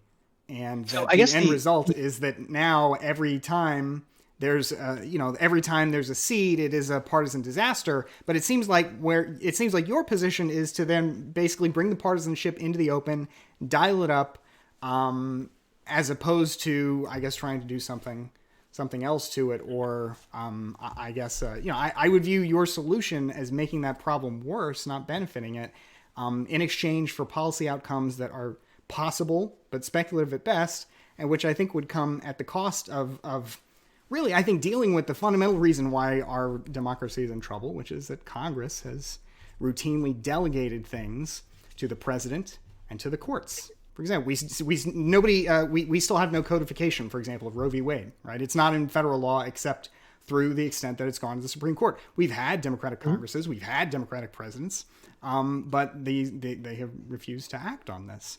And so I think that, to me, is the real failure, not the construction of the court. Well, so on that, like the two problems I have here is I would like to design, the Supreme Court feels like it's designed for like a clubby sort of politics where there is no partisanship. If partisanship, when introduced to an institution, can so quickly like destroy it and make it as partisan as I think it is in the modern era, then I think we should change that institution. Like this is the same argument actually for reform of Congress. This is why I don't think that first past the post works for Congress. Like the very fact that you noted that Congress hasn't done these things is why we got to change Congress. I think the same argument applies that it seems like the Supreme Court is non-functional. It seems like it's based on lottery. It's based on death. It's highly partisan nowadays. Therefore, it needs reform. And I did want to say, like as a second note, I do somewhat like the reforms that what's the guy's name? I read the article that the reforms you seem to like on Twitter. The Yale Law School study, which we can, again, I want to like plunge into that because that risks going after what Destiny was saying, which is don't agree on something. But yeah, and apparently he's going to execute us, so I don't want to. He's pretty scary. I don't want to. But yeah, that. I mean, so I do have some. No. I just want to say one last point. Okay. So on that, the question is: let's say we have a reform. Doesn't matter what the reform is. How do we get from now no reform to the reform? What do we lever over the Republicans to change the structure of the Supreme Court?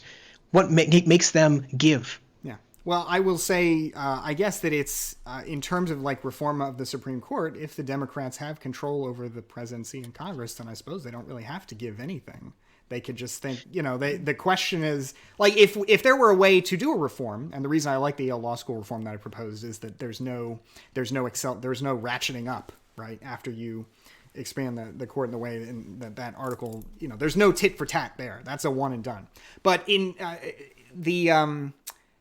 if you could, I guess, expand the court in such a way that there would be no tit for tat, it would be a more palatable option. I still wouldn't be in favor of it, but it would be more palatable. On that note, why don't I just expand on that before we get too deep into it? The argument is that we're in a prisoner's dilemma, and that right now both parties have an incentive to escalate. The Republican Party has an incentive to hold up Democratic judges. They have an incentive to hold up Democratic Supreme Court nominees, and they're going to do it as much as they can. The Dems have the same incentive. So the question is, how do you change those incentives? The suggestion of another scholar who I can link the article of is that the way we do it is this sort of game theoretic thing where we pass a bill that would give us 4 new seats on the Supreme Court, something along those lines. We instantly fill 2, so we're back to where we were before. So Republicans are already mad. They're already seething. But then we threaten to fill the remaining 2. We pass the law such that we will fill the remaining 2 unless a reform to Congress is passed. The basic idea there is that then their incentives will be aligned in doing the reform. Because I think my concern is that if you're saying you're going to do like the lottery system or the 555 system, which are relatively complicated and require like Congress to keep working with it, as you said, if the only thing that is required to change it is Congress, then as soon as Congress changes, you might have them change it back. I'm concerned that you need like stronger reforms that are less undoable. You need something like an amendment. And so how do we get to that is my question. Well, I will say that the reason, I don't want to go into the Supreme Court lottery just yet. I don't want to like sort of change the subject here, but I guess the reason I like that is there isn't really a way for Congress to change that one back that I have been able to find. But that being said, can they just undo the law? Can I ask a question here? Take HR 2020, strike it. I'll tell you. All right, I'll talk about it. So here's the big idea. Wait, real quick. Can I just, in terms of what in terms of what you're suggesting, so I imagine that when you say they should pass some law with the other 2 seats up for hostage, basically, to pass some law to make the picks less partisan, like how? Like what kind of law are you talking? I'm curious. It's so you pass a law which gives you leverage. The leverage can be for whatever goal. It's so say we have kind of 3 reforms. I have a reform that I haven't explained, and then Bastiat has suggested 2 reforms, which are the Supreme Court lottery and the 555 court. Any of these reforms, we like plug it into the law, and we say unless we pass a law that looks like this, unless we pass this as like an amendment or something, then we're going to add 2 more seats, and now it's not going to be 6 conservative, 5 liberal. It's going to be 7 liberal, 6 conservative. Yeah, and what I looked over that plan. I guess what I didn't like was it seems like it based again on the last example we have of how Supreme Court reform, court packing worked in the past during the Roosevelt administration, in a time in which, I guess the background to that concerns me about any kind of political prospect for Supreme Court reform is this. In the 1936 election, FDR wins with 60% of the popular vote and 98% of the electoral vote. It is an insane blowout. He controls Congress with 77% of the Senate and 77% of the House. Unprecedented in terms of political strength. The first major domestic policy initiative he undertakes is the court packing. It exposes faults in the Democratic Party, faults which still exist today, albeit in different forms. And immediately the public is against it. So, and it's very telling given how successful he was with the public in getting elected and getting his people in Congress. In the 1938 elections, let me see, I wrote this down. The Democrats lost a total of, the Democrats lost 8 seats in the Senate and 72 seats in the House. And from that point on, they still had a majority as a party, but the breakdown in the factions of the Democratic Party hamstrung Roosevelt's agenda for the next for the rest of his term there. So what I'm concerned about is that what we're talking about is taking a political calculus that didn't work in an era where the Democrats had a supermajority, and then applying it to what we hope and still hope will be a reasonable majority. It won't be a supermajority, after if Biden is elected and the Democrats take the Senate.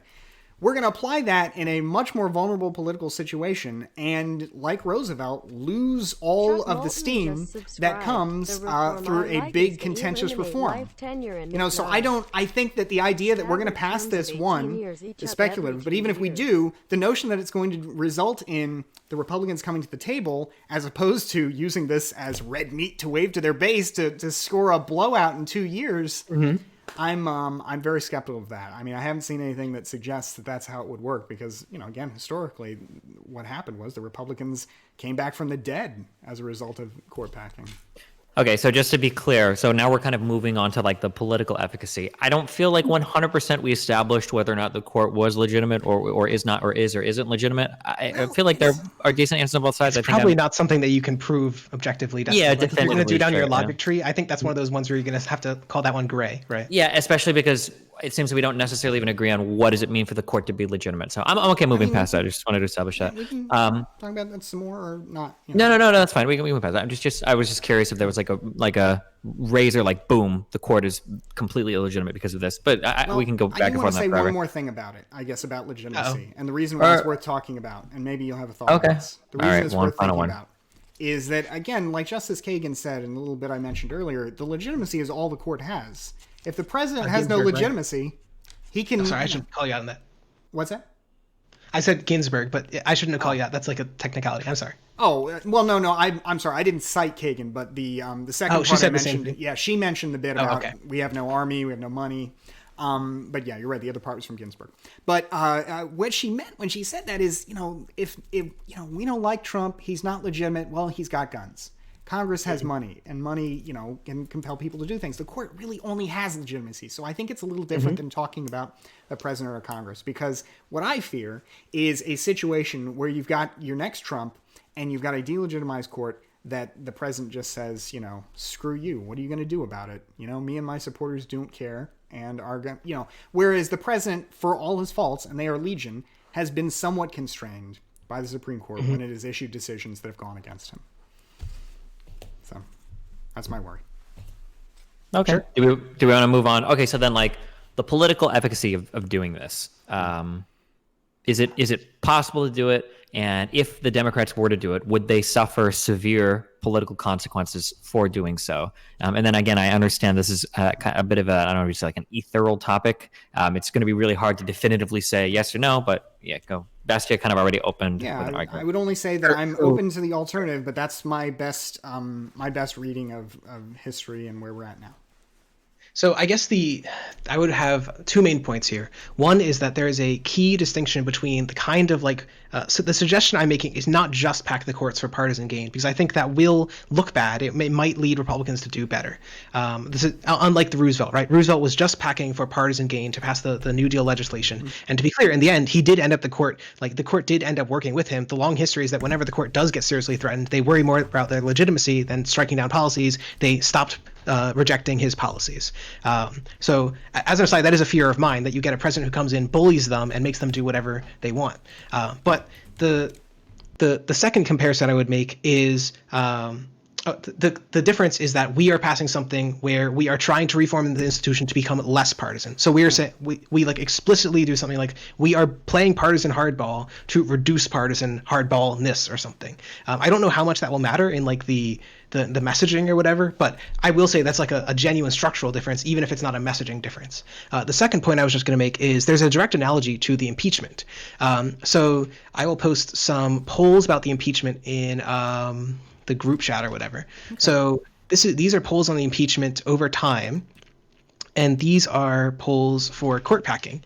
And so what you saw in impeachment is before Nancy Pelosi announced the inquiry, 51% opposed it, 38% supported it. That's a net minus 13. After she announced it, it was 43% against, 49% support. So plus 6. What does that mean? Just to boil it down, plus 19% support after Nancy Pelosi says aye. Most of that is because the Democrats fall in line. Right now, we have almost identical negative numbers for support for court packing. Right now, court packing, 47% against, 34% support, minus 13. If we imagine it's just as easy to flick a switch and Democrats change their mind, it's not that hard to imagine that we might have net popular support for this. So the concern is that right now, after these impeachment inquiries, which so many Democrats were worried would energize the Trump base, it doesn't seem like that has done so. Trump is on, assuming the polls are correct, he's on record to lose like a landslide victory. This could be different, but the impeachment is not like, it is a counter-example, I would say. Okay. So I'm not sure how I would read the impeachment on this, because sure. I guess I would be curious, like whether the impeachment would have landed differently if we hadn't had, for example, COVID-19. It really kind of changed the narrative. It's sort of like this is actually the first time because I read the story the article that you cited, and I saw they mentioned the impeachment, and I was just thinking, wow, that happened, didn't it? Yeah. But it feels so long ago, doesn't it? Yeah.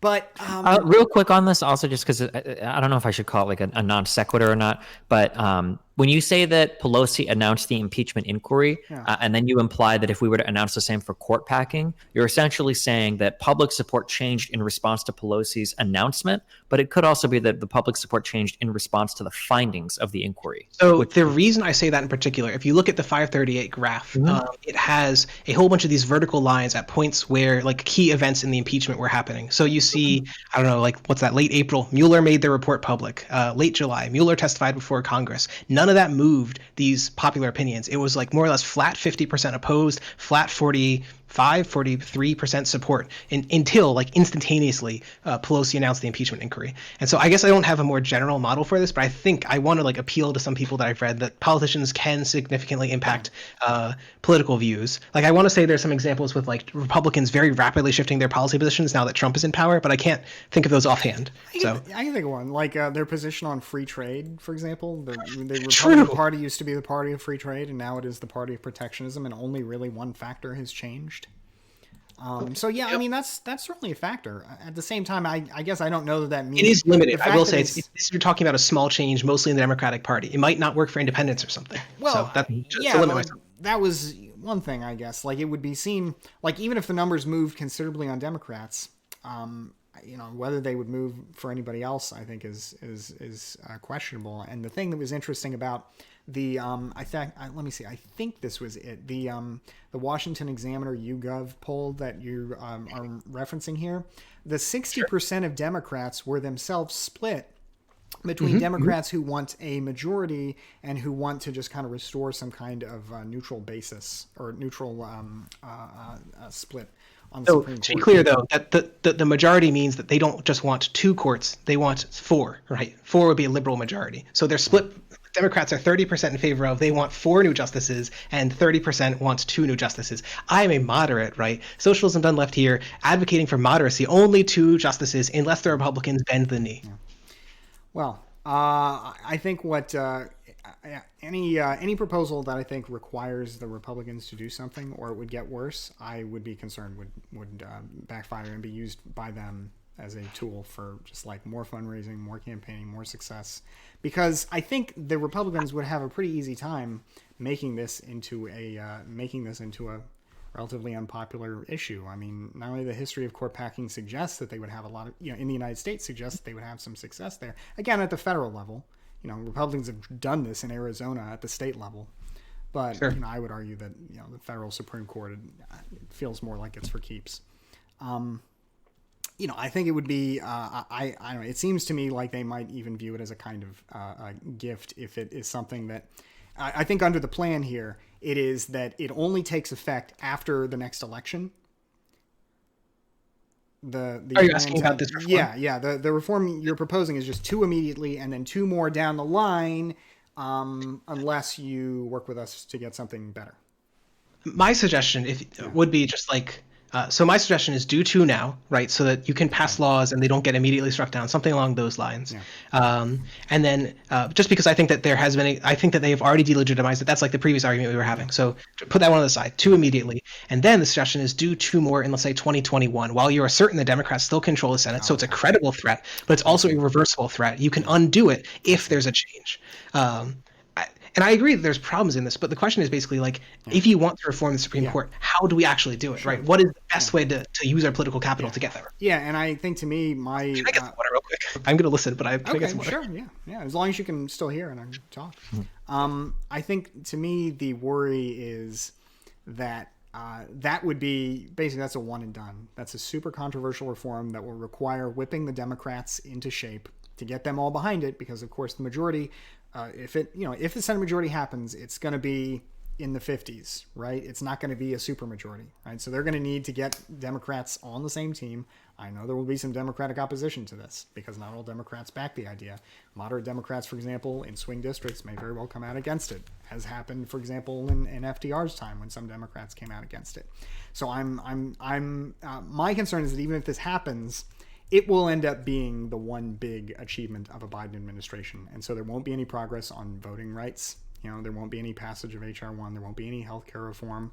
There won't be any climate bill. And there won't be, I guess hopefully stimulus relief would happen before this, in any event. But that's what I think would happen. I think it would do kind of like Obamacare did, where it would suck the air out of the room and cripple the administration as a result of that's kind of the argument then. So if something is politically controversial, should we do something like where we take the laws Democrats want to pass and we fold them up such that the most popular is like the first one we do? It doesn't impact political capital whatsoever, or maybe it boosts it, and then we work our way down. Now we've got the least popular one, and we do it like near the end or something along the whatever the end means. Yeah. Like to me, this sounds like just Democrats have some policy positions which are unpopular, I'm sure. So should in general they just do positions that are unpopular? I guess the second question I would raise, and again, these are all very hypothetical. I don't know that we can prove any of these. Republicans have stumped for a long time that we need to elect Republicans to get them on the Supreme Court. It's like part of their project. They've got the Federalist Project. Trump talked about it a ton. There's a lot of evidence that people voted for him in like 2016 because of the Supreme Court. Like evangelicals basically pinched their nose and they're like, we got to vote for this guy. Got to get rid of abortion.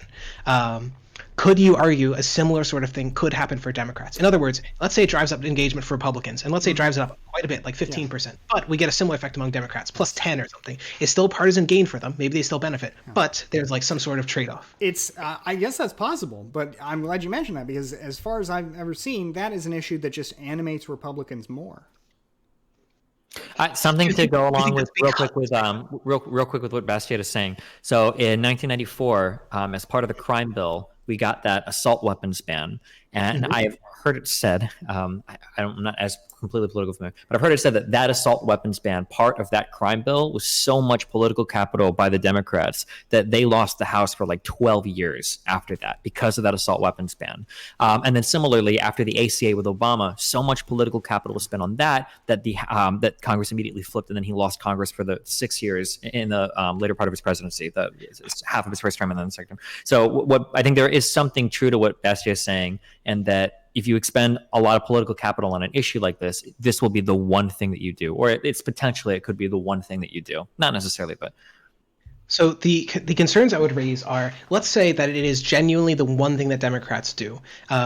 The question then becomes, what things might we better spend our political capital on? What you should be doing theoretically is like weighing bills by impact versus capital spent. Like what's the return on capital, the return on political capital? And I think that probably there's a whole bunch of reforms like HR1 that should be passed before this. So if this were the first bill Democrats considered, absolutely it'd be a terrible idea. But let's say it's like the 20th. We can probably fit in a lot of the important stuff in there. And now it's like 2021, we pass this bill and we threaten them, I don't know, halfway through 2021, we're going to appoint 6 more unless you do the reform.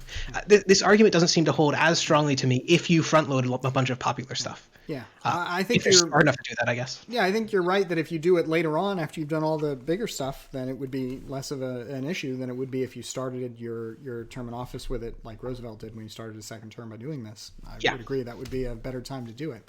I still think, though, it would be more animating for Republicans. Also, the way that it's framed, for example, where it would be framed as I think the article uses the term constitutional hardball.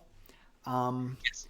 I feel like that again. This is more speculative, but I am very skeptical that is going to animate Republicans or animate Democrats. What I want to ask you about that is, do you think that Republicans have historically been more animated about this because of Roe v. Wade and other controversial decisions that are like part of their ideology, part of like what motivates them? But now that Democrats have like a Garland, they have ACB, they have Kavanaugh to point to, these things have been like part of their public consciousness, and it's been so partisan. Do you think that effect will be different than it has been before? To be fair, I can't really answer this, but sure. Well, like, are you asking basically, is something going to change now that they've got their 6 people? And now it's on them. In other words, right?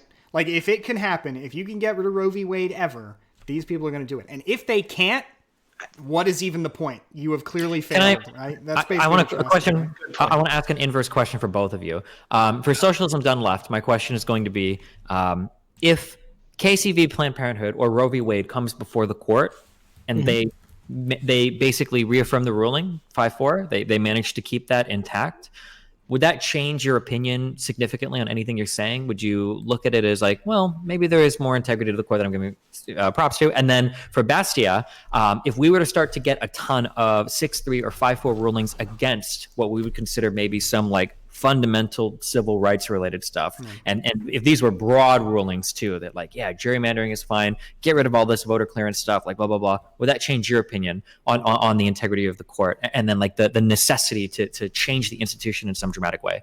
Socialism Done Left, you can go first, guy.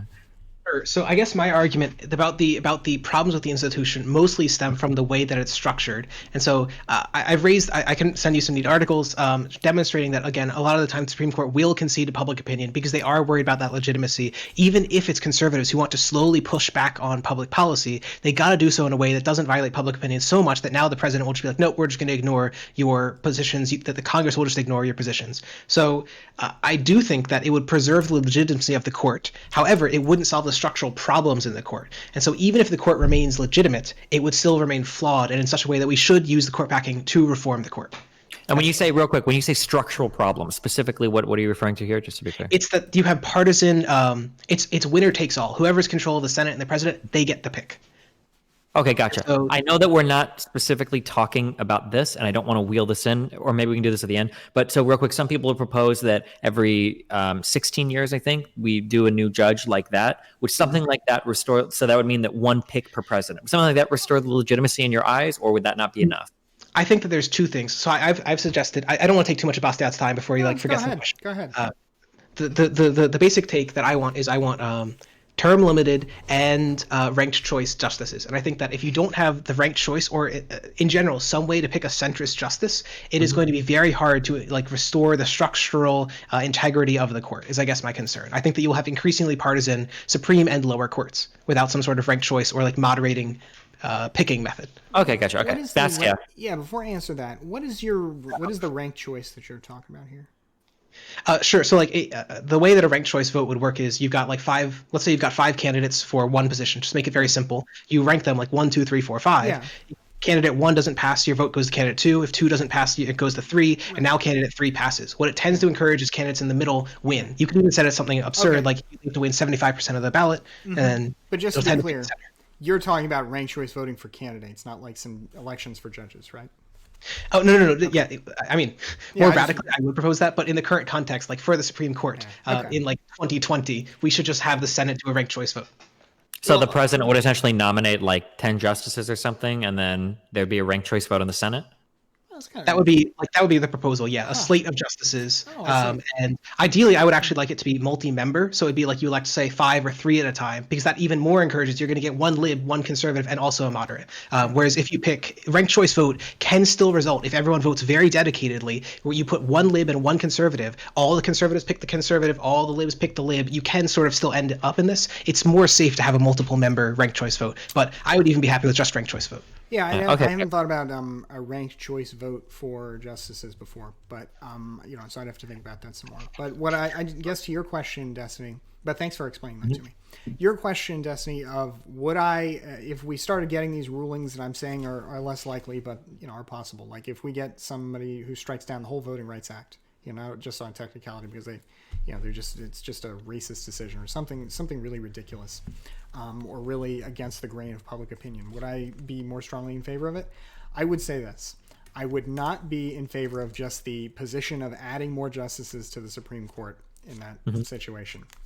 What I would be in favor of, and what I am in favor of now, is the idea of the Supreme Court lottery proposal that we have talked about, that we have hinted about basically here. And let me just explain that real quick to explain what my proposal for reforming is. So I acknowledge the partisan nature of Supreme Court appointments. I don't like it. I also don't like the risk of partisan supermajorities on the court like we are looking at now. And so what I would do in my ideal situation is a situation where what I would do is what Yale Law School has proposed in their law journal basically called the Supreme Court lottery. And the idea is, and Bernie Sanders has talked about this in a positive sense too, so this isn't some secret neo-lib plot. The idea is... go ahead. Yeah. The idea is that everybody who's on the Federal Court of Appeals would be elevated to also be an Associate Justice of the Supreme Court. And then 9 of them would be randomly chosen to serve on a panel that would deal with a selection of Supreme Court cases for 2 weeks. So basically it would be a rotating system. There would be limits on the partisan composition of these justices in the sense that no more than 5 would be there for any, no more than 5 of the 9 on any panel would be appointed by a president of one particular political party. So no more than 5 Republicans or 5 Democrats. I like this idea because 1, you can't undo it. Once they're on the court, they are there for life. And 2, so there's no like ratcheted up that I can think of. Maybe there's something possible that somebody hasn't thought of yet, but that's it. Once they're on, they're on. It also is something I like because it ends the risk of supermajorities. It's always 5 one way, 4 the other, but it's never going to be 6-3 again. And so hopefully that takes the pot off the boil somewhat because there are so many more justices, because you're not sure who's going to be on any given case. Everything is a little less, partisan at any given time. So I like that idea because it is specifically aimed at taking the pot off the boil. There's no real threats. It's just the system has changed. As far as I can see, this would be at least as constitutional as anything else proposed. And so I would like to do that irrespective of what the Supreme Court's decisions are, because I don't like how partisan things are now in terms of the confirmation process. I don't like the fact that there's a risk to the legitimacy of the Supreme Court. I think this restores that without causing the problem of a tit-for-tat issue. But I would not support the notion of just adding more justices to the court on its own without doing anything else to get the outcomes that I want, because I think that would last for a few years, and it would lead to the other side doing it in ways that are worse. Okay. I'm trying to think of where we go from here. So we've talked about the. Are there any points that either of you want to bring up in favor or against quarterbacking that we haven't a topic that we haven't gone through? I guess I would say this. Tinkering with the court is something that I think should also be done lightly, given the way that it's worked out in other countries. Not be done lightly, or should be done lightly? Should not be done lightly. Okay. Because of the way it's worked out in other countries. If, for example, the Democrats did this, the one that the Republicans would immediately howl about the most would be they would talk about Venezuela, because Chavez added 12 justices, and since then the court has never ruled against him or Maduro. However, this isn't just, if we've got any Venezuela stands out here, this isn't just an issue of the far left. It's very salient, perhaps more salient with the far right, with respect to the regimes in Hungary, in Turkey, and in India. So any kind of reform... Has Poland, sorry to interject, has Poland packed its courts or just retired all the liberal justices by force? I think they, I'm not 100% Poland, but I think their strategy was... they did something else with court reform where they, I think, increased their jurisdiction, and I guess I shouldn't go too into it. But basically, they did something else to water down the court, I believe. But yeah, Poland would be on that list too. Sure. And I think that I know that I think there are good reasons to be worried about what results being worse than what we've got, even if it is well-intentioned at the outset. So, and I guess that's one reason I'm very skeptical of a lot of constitutional reform generally, but I think we have good reason to be worried about any real substantive reform of courts that isn't done, with great care, and that is, that has with it the possibility of, I guess being ratcheted up and in a real tit-for-tat fashion.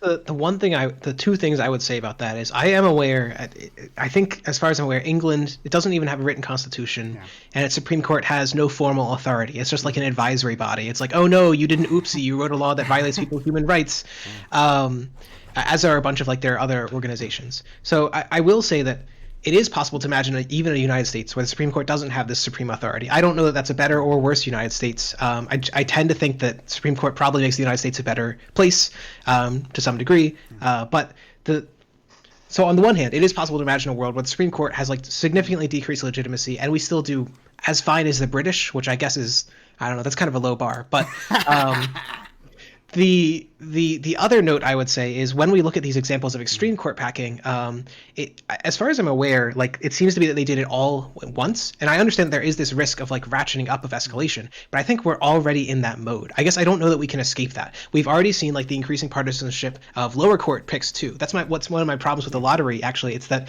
well, now the Supreme Court picks won't be partisan. It's the lower courts, which already are partisan. So basically, my problem is I think we're already in the ratcheting up phase. I don't think that we can escape it per se. The question is how do we use this ratcheting up to try and ratchet down? I actually posted a little quote in the group chat from the article by Epps and what's the other guy's name?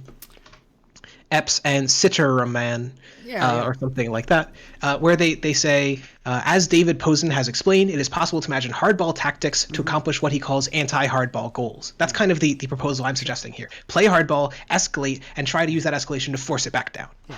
I like the idea of playing hardball. What I don't like is the idea of basically if the Republicans don't go for it, then implementing the full solution, because I think that would be a real harm to the institution. So I'm down to play. I guess I'm down to play hardball, but if I were to play with your solution, it would be kind of empty because I still would not deem it to be worth pulling the trigger. I think that would do more harm than it would benefit. Sure. I guess I would. Oh, sorry. If you want to respond to that. No. The other thing I was going to say is, and this may be a point that I wasn't sure how, if this would come up or whether we disagree on it, but I would say that another position I am basically working on and that other people might, this is one of my basic axioms here for my position is that I think judicial review and the presence of a Supreme Court are unabashedly, not just important for our constitutional system in the United States, but a good thing.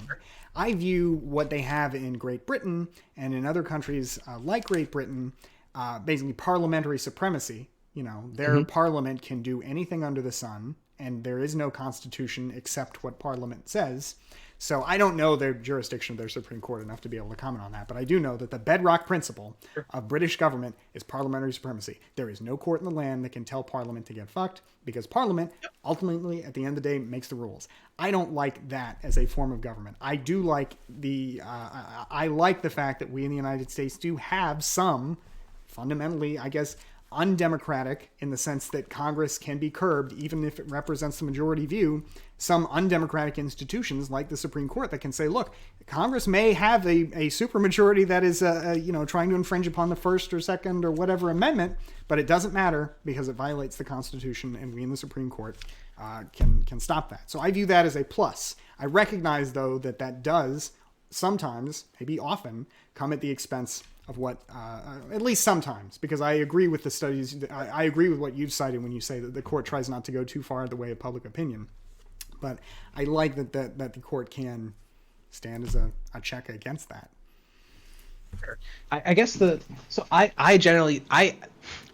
I am not sure how strong the court is in protecting human rights. Because it generally goes along with the public opinion. If we had, like, tomorrow a 80% Nazi majority, all the Supreme Court is going to do is try and extend a few more human rights in the death camps.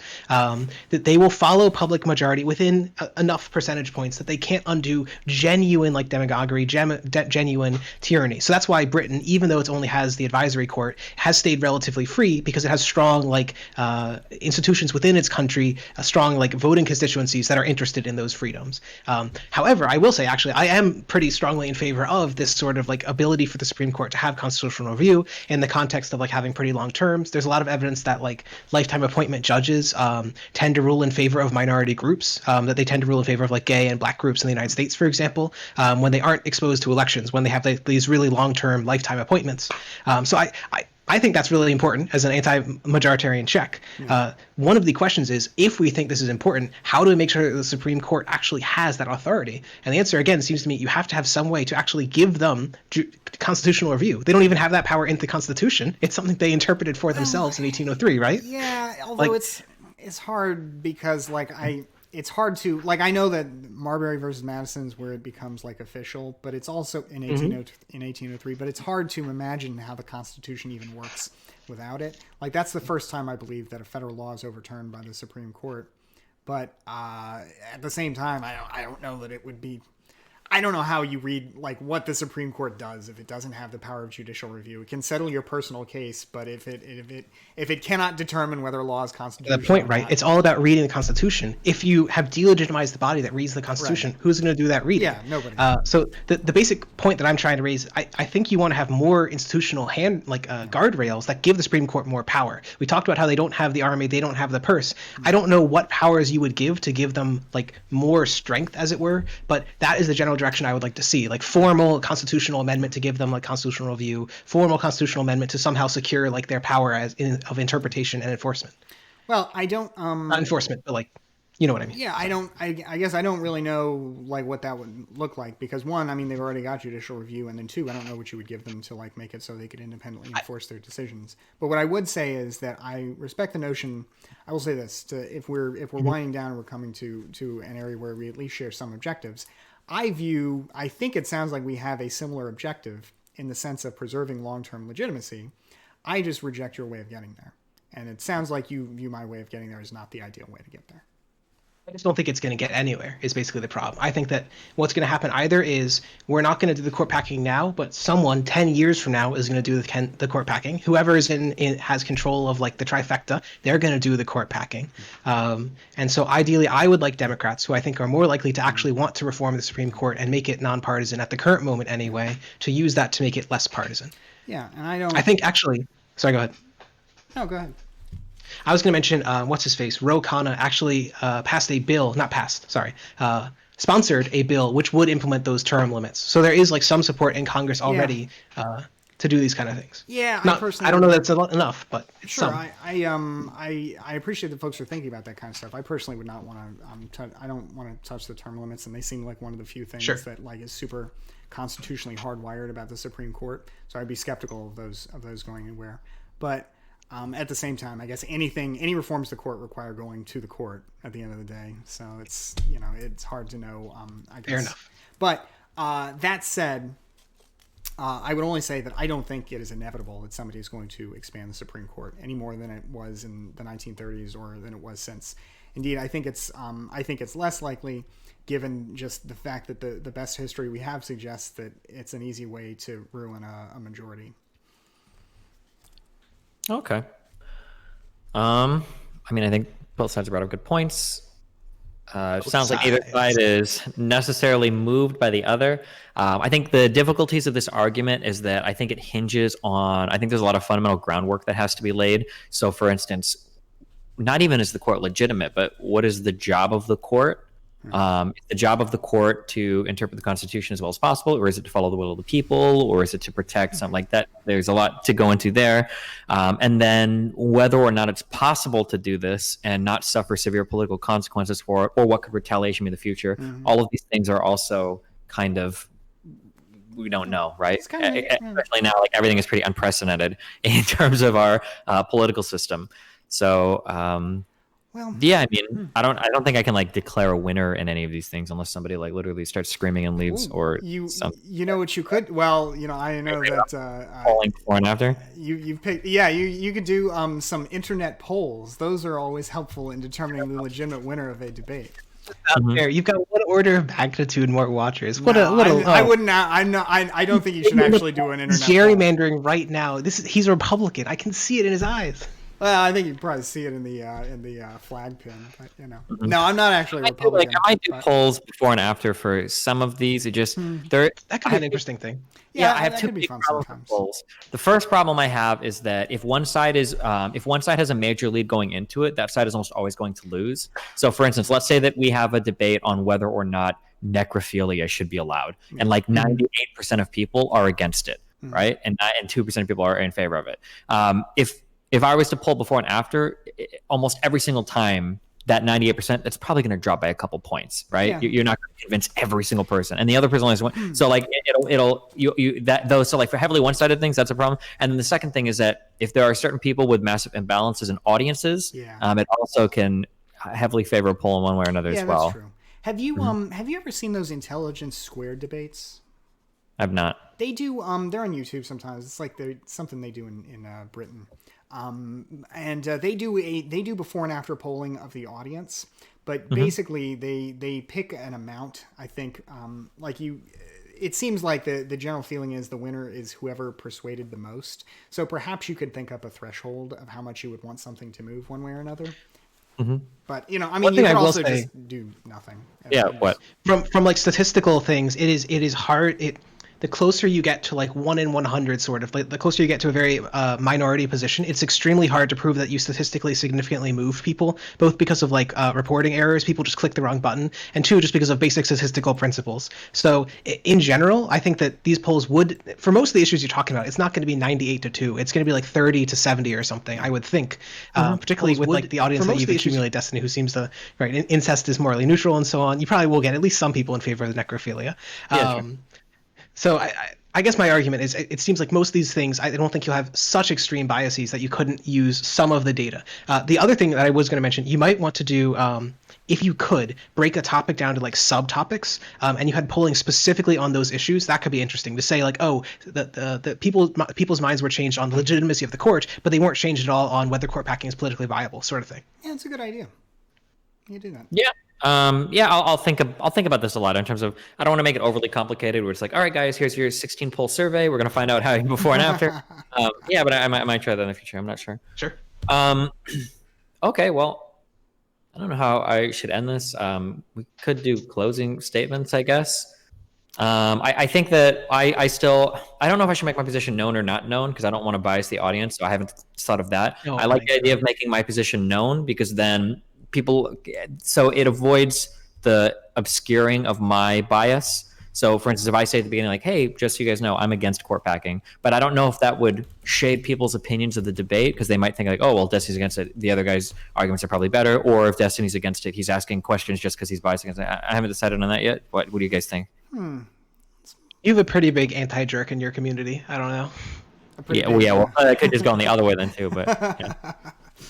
Well, maybe I don't know. It sounds like maybe your ideal outcome is to just explain how you independently what you thought of whether somebody was persuasive on one point or another, whether they shifted you in some way. Maybe that's just what you're looking for, as opposed to. Yeah, I could One thing I've been trying to do after I do like a debate with someone or conversation is I do like a little steel man of like, what were my positions coming in? What did I change? And what do I think the strongest argument they raised were about that issue? Just to try and present like the best faith interpretation of changes to my mind or whatever, which of course never happens. I'm always right, but. Yeah, I think, okay, well, I guess in that sense then, everything that Bastia said are all things that I agree with. I think that once you go down this road, it's stuff that would be really worrisome, that it could happen more and more in the future. And that also it's hard to say what type of political capital would be needed to enact these changes and what type of political capital you would lose by enacting these changes. So that everything he said are like arguments that I've heard and am warmed to in the past. Something that you said, though, so a huge problem that I have when it comes to court packing is that you're basically saying like, okay, we're in power, we're going to get our way, screw it. And then the next people to come along is like, well, now we're in power, we're going to get our way, screw it. And I don't know how to overcome that problem. But your suggestion about expanding the justice limits to 4 and filling 2, and then holding those other 2 hostage and saying, hey, we're going to balance the courts now. If you don't want to, I'm pulling the trigger on these 2 justices, and now your majority is fucked. That's an argument that I haven't heard before. Unfortunately, it sounds like it's out of like a movie. Like it would only work like in a fucking Hollywood, like, and it would be awesome and dramatic when they do the movie. But I worry that like in the real world, it would literally play out like the Democrats are holding the court hostage. Look at what they're trying to do, and it's going to be so bad. I don't know if that would work in real life, but that idea is really cool. I like that idea. One thing I will say, that idea actually comes from the two articles actually on this issue. The one from Epps that Bastiat is citing, and the one from what's his face? I don't even remember. They're both making explicit like constitutional hardball arguments about these sort of things. So I think if you do want to read them, like 30 pages each or something, very interesting reads. Yeah, no, it's both of us picked. We picked good hills to die on these, because it's not just like nonsense from Twitter. It's like these are academics who know their stuff, even if they come to different conclusions. The one thing I would say is I would be curious if how this kind of stuff has worked in the past, like with other subjects. Like, I don't know if anybody's ever done this with the Supreme Court, but I wonder if, I don't know how all the debt ceiling negotiations worked out, but I'd be curious, like, how those have worked out in the past, because that's kind of the last example I could think of somebody saying, support this or else I'm gonna wreck you. Like, well, we kind of do that with the budget, don't we? With our huge budget bill. Like I would be curious how if somebody's looked at, and I'm not saying I would be curious as a way of saying you're wrong. I'm just saying I'm genuinely would be curious whether that kind of tactic has like worked in the past with other subjects. Maybe it has. Maybe people have. That's a good example. Do some research. Like whether people who have taken that approach in budget negotiations have typically done better as a result, or worse. Okay. Do you guys feel like the guided discussion is an okay setup, or should it be more free-forming, or should it be more strict in terms of like, these are the 6 topics we're going to go down? So basically, I'm listening to both of your opening statements, and then I'm kind of asking you guys questions to kind of guide the discussion to move from A to B. Do you think that's an okay format, or do you think like, I think it'd be better for us to just talk and hammer it out, and I don't like when you stop me going to this point, or blah, blah, blah. What do you think? You want to go first? Yeah, go. Aiden. Yeah, go ahead. Oh, I was asking if you want to go first. Sure, yeah. I only heard the last few words you said.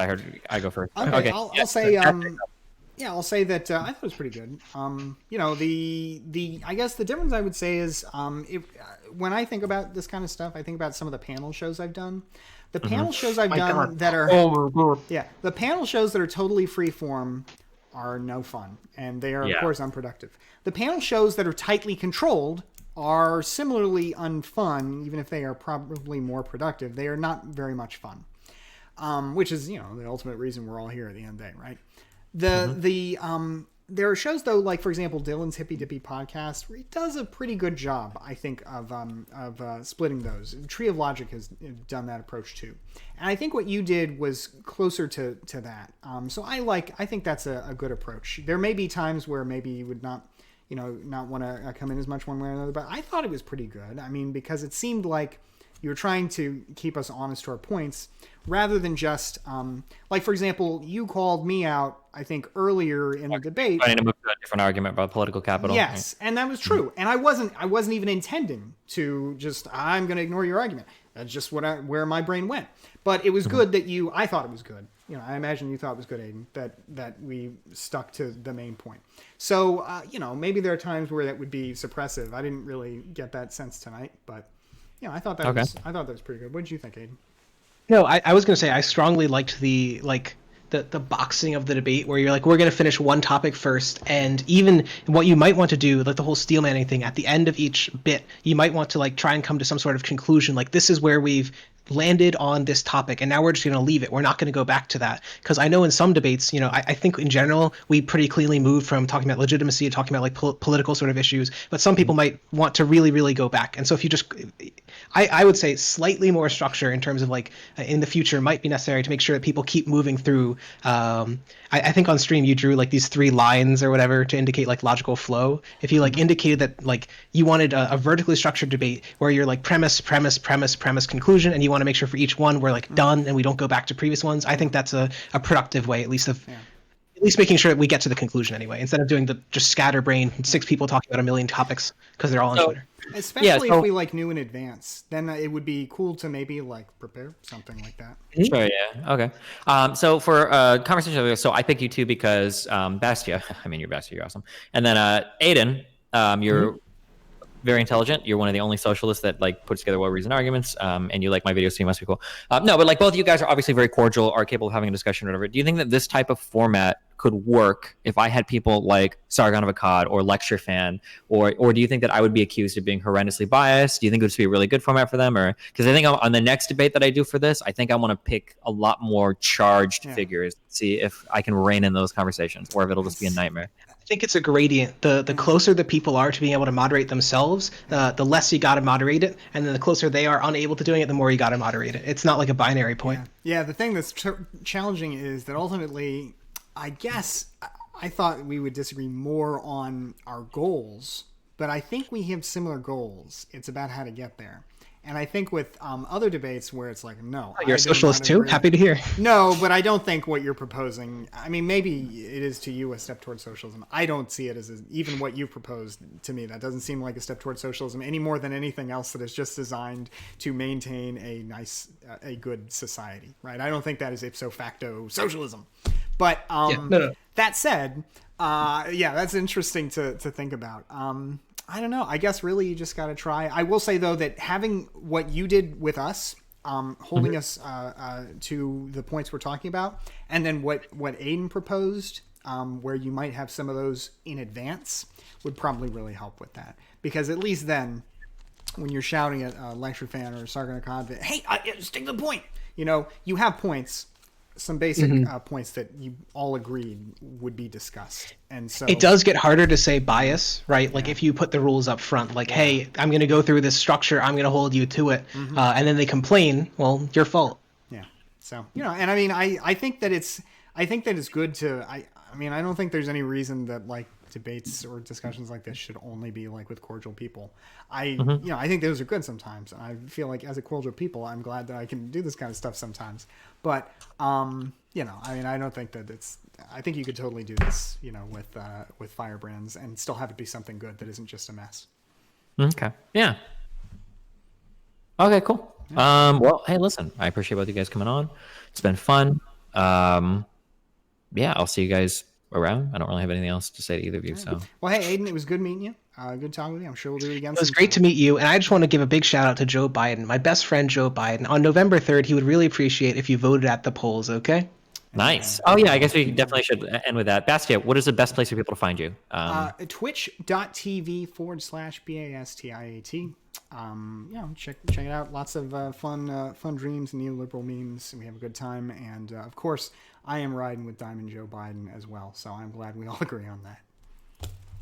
Oh, also, don't you run like a news network or something? Yes. So there is a. Okay. Well, I'm glad you brought this up. There is a Bastia news network that I don't run and that I threatened with a lawsuit and that will never be coming back. All right. So the Bastia News Network never coming back. Not my project. fake news. The rarest pepper in Gondom who run it are criminal trolls who should be ashamed of themselves. And I just want to say, if BNN ever comes back, and I've heard it might be making a return this month, I am looking forward to some hot legal action. Now, we did, however, have an attorney on the stream a couple of days ago who said that the Bassett News Network is actually totally protected by the First Amendment as a totally legitimate form of parody. So I don't know how well the next legal threat is going to go after that. I'm sort of... Oh, wait, aren't you...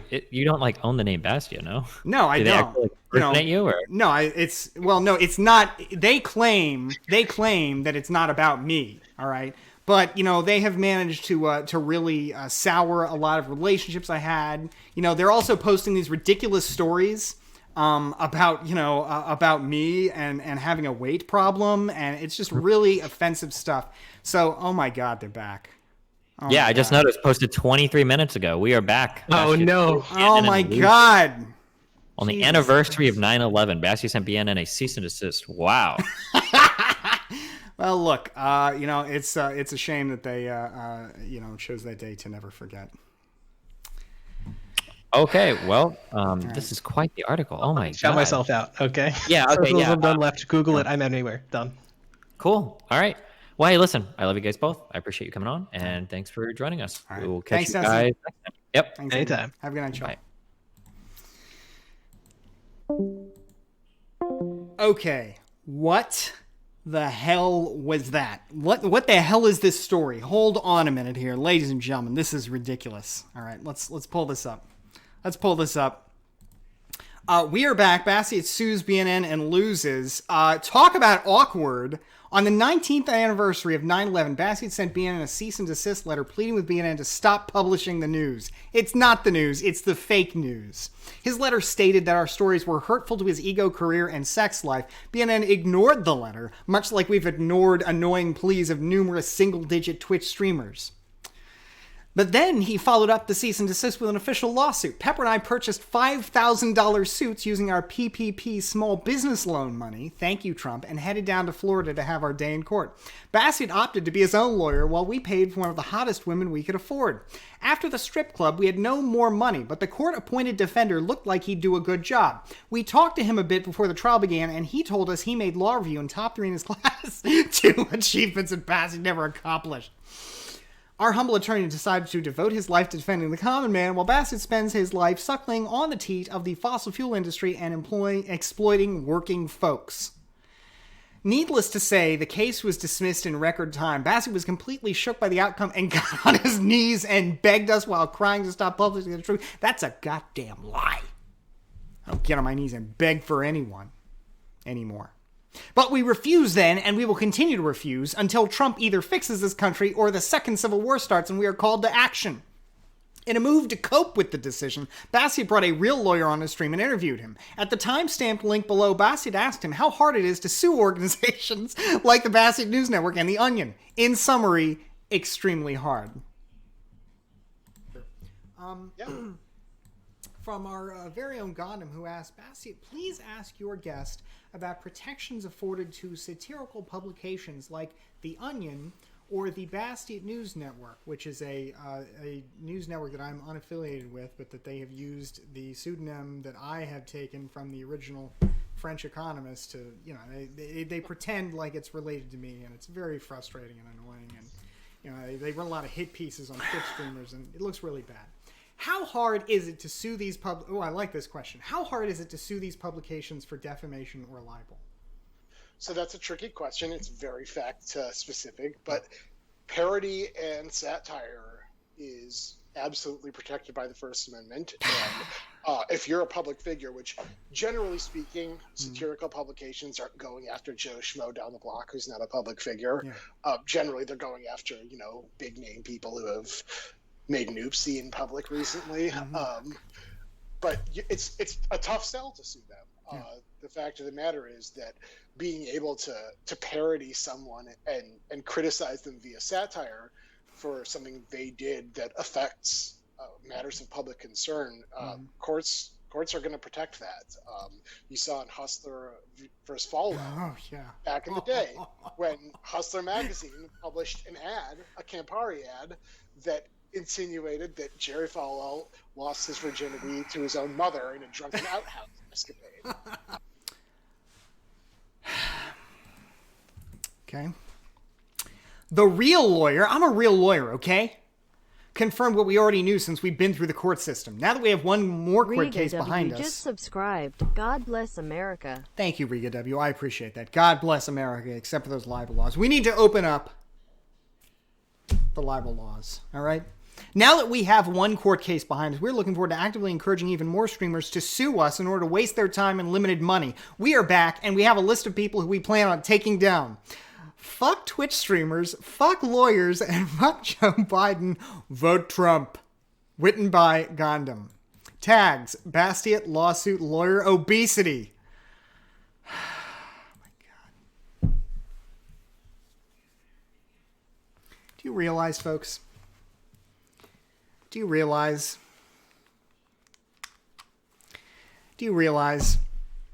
that these people... How many thousands of people saw that? BNN just got itself the best relaunch, I think, timing imaginable. So, wow. Okay. Unbelievable. Unreal. Disgusting. And look, I'm not done. Okay? Because I think BNN is... say I'm not going quietly into the night. All right? Bossy, is it true that you can't even... No, it is not true. I don't know why they're trying to pretend that I'm poor. There's nothing wrong with being a poverty-stricken American, but I am not one of them, okay? Sounds like you're filing a slap lawsuit. There's definitely going to be some slapping going down, all right? Bassy, it's all good fun, so don't get worked up about it. Thunder thighs. Let me tell you something, dank botanist, all right? It's people like you, dank botanist, and thank you, by the way, for the 100 bits, Bruce Wayne capacity. It is people like you, supposedly dank botanist, who have given people like me an unrealistic standard of beauty, all right? And let me tell you something right now, all right? I eat because I'm unhappy, and I'm unhappy because I eat. It is a vicious cycle. Yeah, imagine shilling for the corporate man and being poor. Yeah, that would make sense, right? Exactly.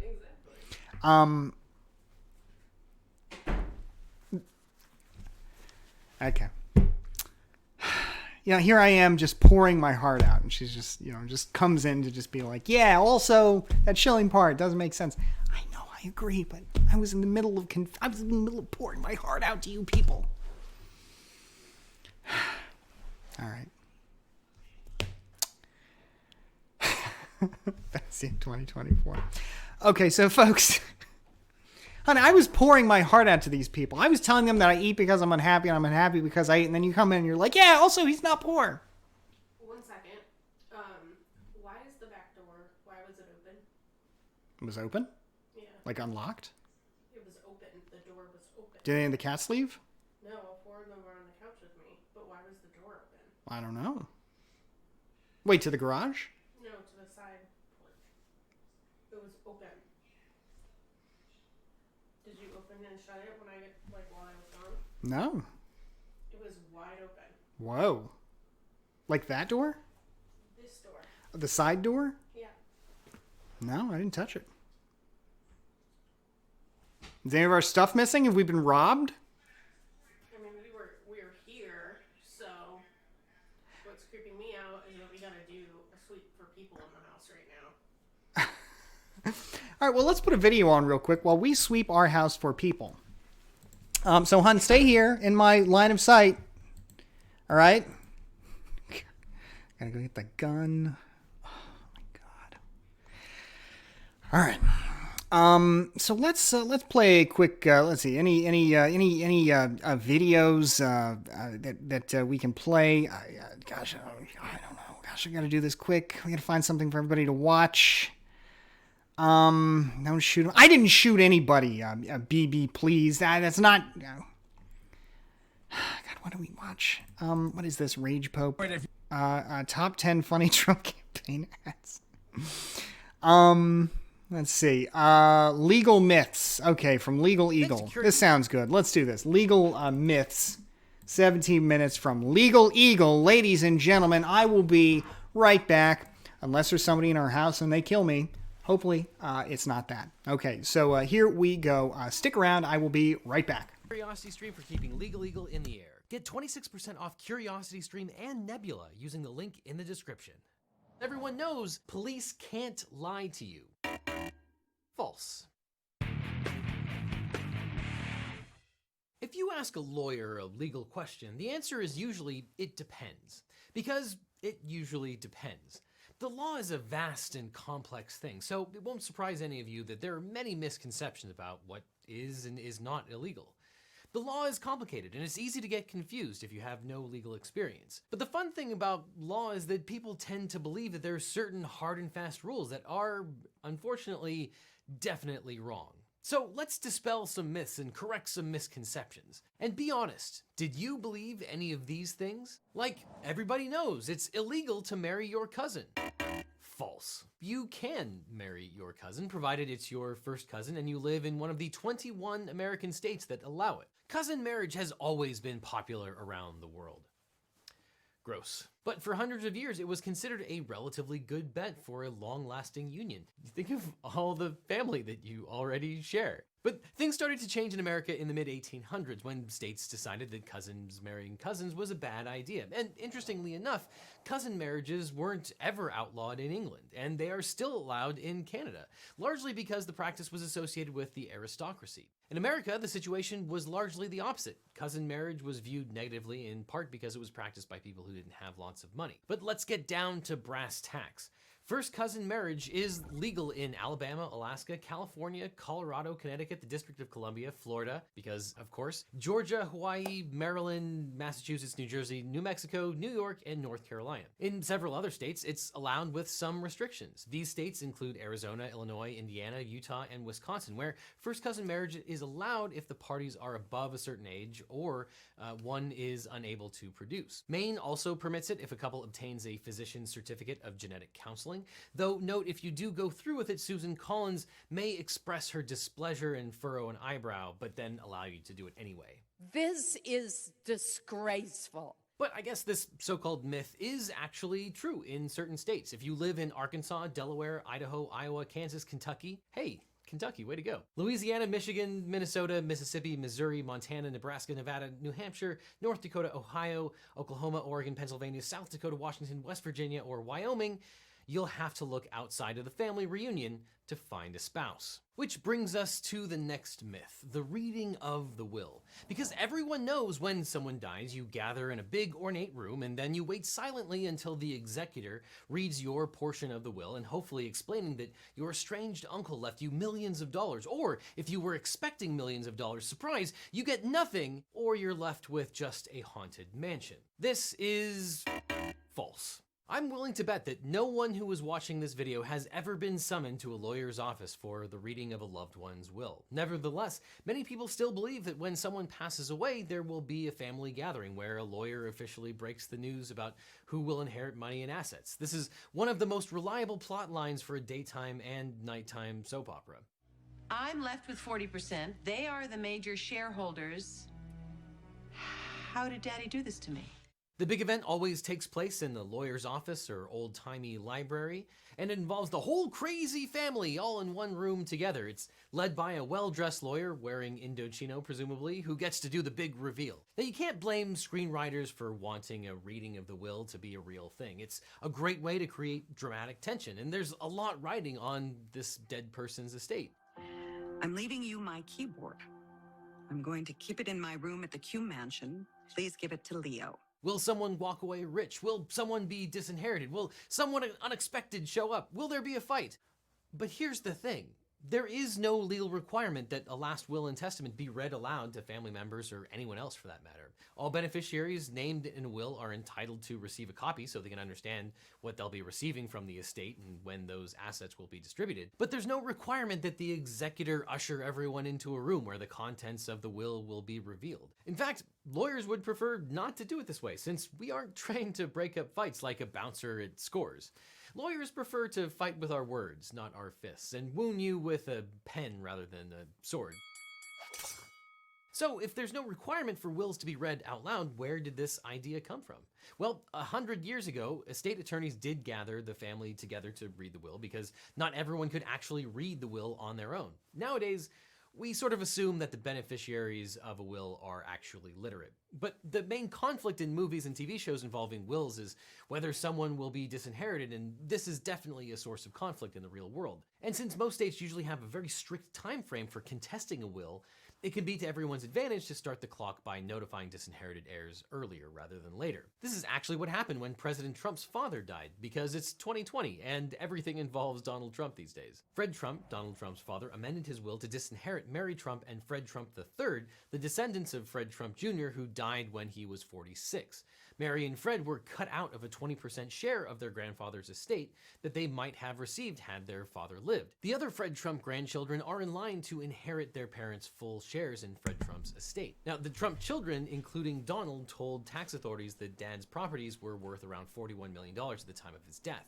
The New York Times reported that the true value was closer to $1 billion, which obviously is a lot of money to be disinherited from. Fred III and Mary filed a will contest 9 months later. Which brings us to the next legal misconception, because everyone knows if you go into a casino and you start counting cards, you can be arrested because counting cards is illegal.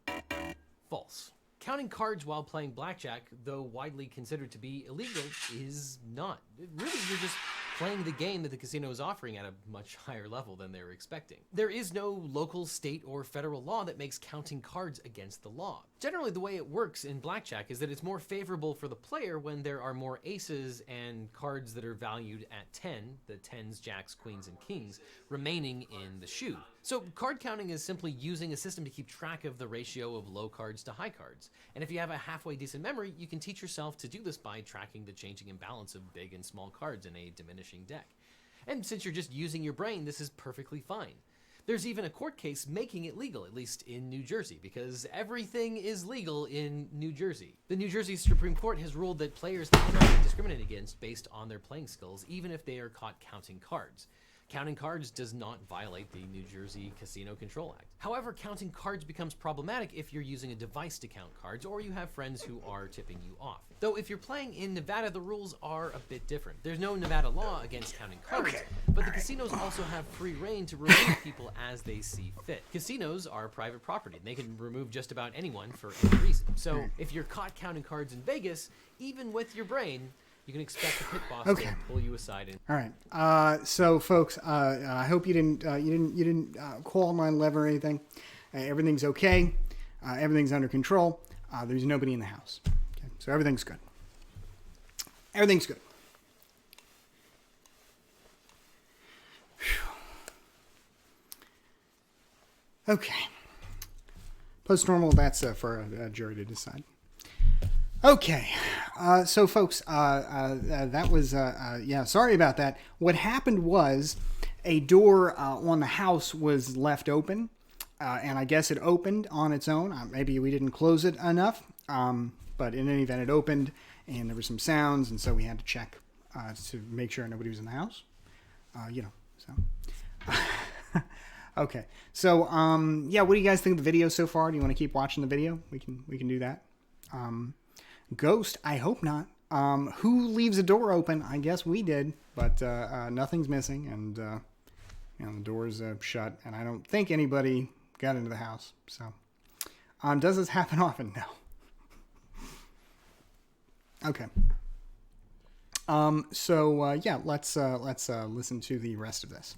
And prohibit you from playing blackjack. Which takes us to the next legal misconception, because everybody knows that you have to wait 24 hours to report a missing person. I have never heard that. Have you guys heard that? 24 hours to a missing person? TCIG, hold on a minute. Now, that's a wild accusation. We don't make any wild accusations here, okay? Even if you know... What is this? What is this story? Bassiett asks wife to stay in his line of sight.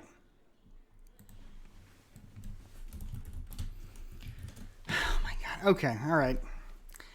Bassiett asks wife to stay in his line of sight while he retrieves illegal firearm. This is an extremely fresh and developing story, ladies and gentlemen, but it appears that Bassiett has abandoned stream put on board legal video while he retrieves a gun and chases his wife around his Florida mansion. Bassi was upset with his wife for interrupting his stream. Minutes later, he asked her to stay in his line of sight while he retrieves an illegal firearm he purchased a few months back from the illegal alien he pays to tend to his pool. Excuse me. I prefer to call him an undocumented person. All right? So, hun, stay here in my line of sight. All right? Gotta go get the gun. Fuck. We will report back when we learn more. Bassett hopes this is not a repeat of the infamous Twitch pizza box incident when a hormonal female threw pizza boxes at her significant other and became so enraged that he allegedly slapped her on stream, and a tactic that the late and great Sean Connery endorsed.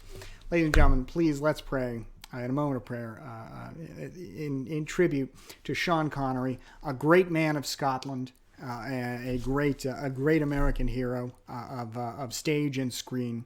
I really hope that he's in a better place right now because we are all poor for his loss. So, okay, this story is ridiculous. That's not at all what happened. I asked her to stay in my line of sight because I was worried something might happen to her if there was somebody in the house. Oh my God, this is so ridiculous. Jeez Louise. Also, there are no illegal firearms in this house, okay? That's ridiculous. I am a man who follows the law. All right? I took an oath to follow the law, and I do. And any accusations otherwise should be backed up by more proof than an out-of-context Twitch clip. It's obscene. Bossy, open carry or concealed? I prefer concealed. Is one, of course. Okay. What is this? Oh my God, Sean Connery discusses woman slapping. I remember this clip.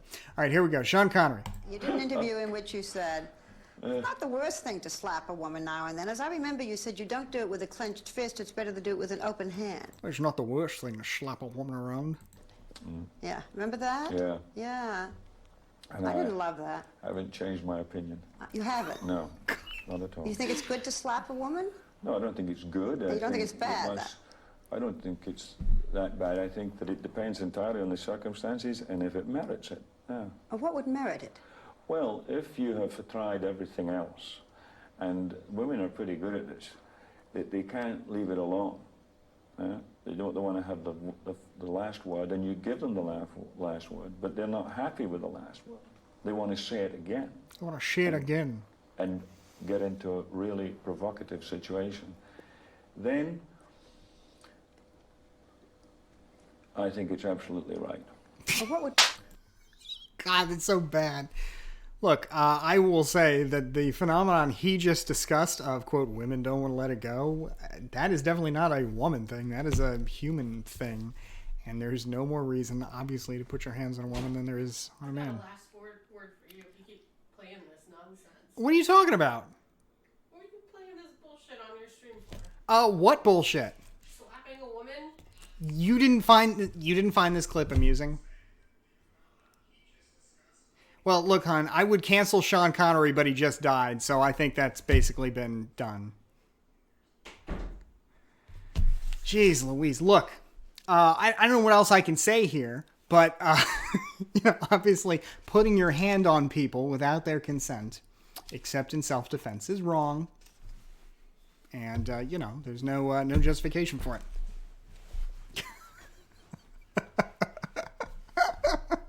Oh, my God. Bassy's gonna get slapped. Better not. Self-defense. All right. New story incoming. Oh my God. All right. You gotta sleep on the couch now. Fortunately, we have a large bed, so even when we're we actually, all memes aside, I think we have a pretty good policy where we don't go to bed angry. Mr. Jones, thank you for subscribing with Twitch Prime. Thank you for slapping that subscription button. I really do appreciate that. Very kind of you to do so. Thank you so much, Mr. Jones. I appreciate that. Folks, if you've enjoyed tonight's content, these fake news stories, this wonderful debate we had, and I guess the high drama of the possibility of being shot in my own house live on stream, I think you should join us in subscribing as well. Remember, it's free of charge with Twitch Prime and Amazon Prime. And beyond that, I'd also like to take a moment to invite everybody here to check out our Discord. It's a great community. I think you'll enjoy it. Great Discord community. Check it out if you're not already a member. I think you'll enjoy it. And beyond that, let me take a moment here to invite you to check out our Twitter. The _flame just subscribed. 3.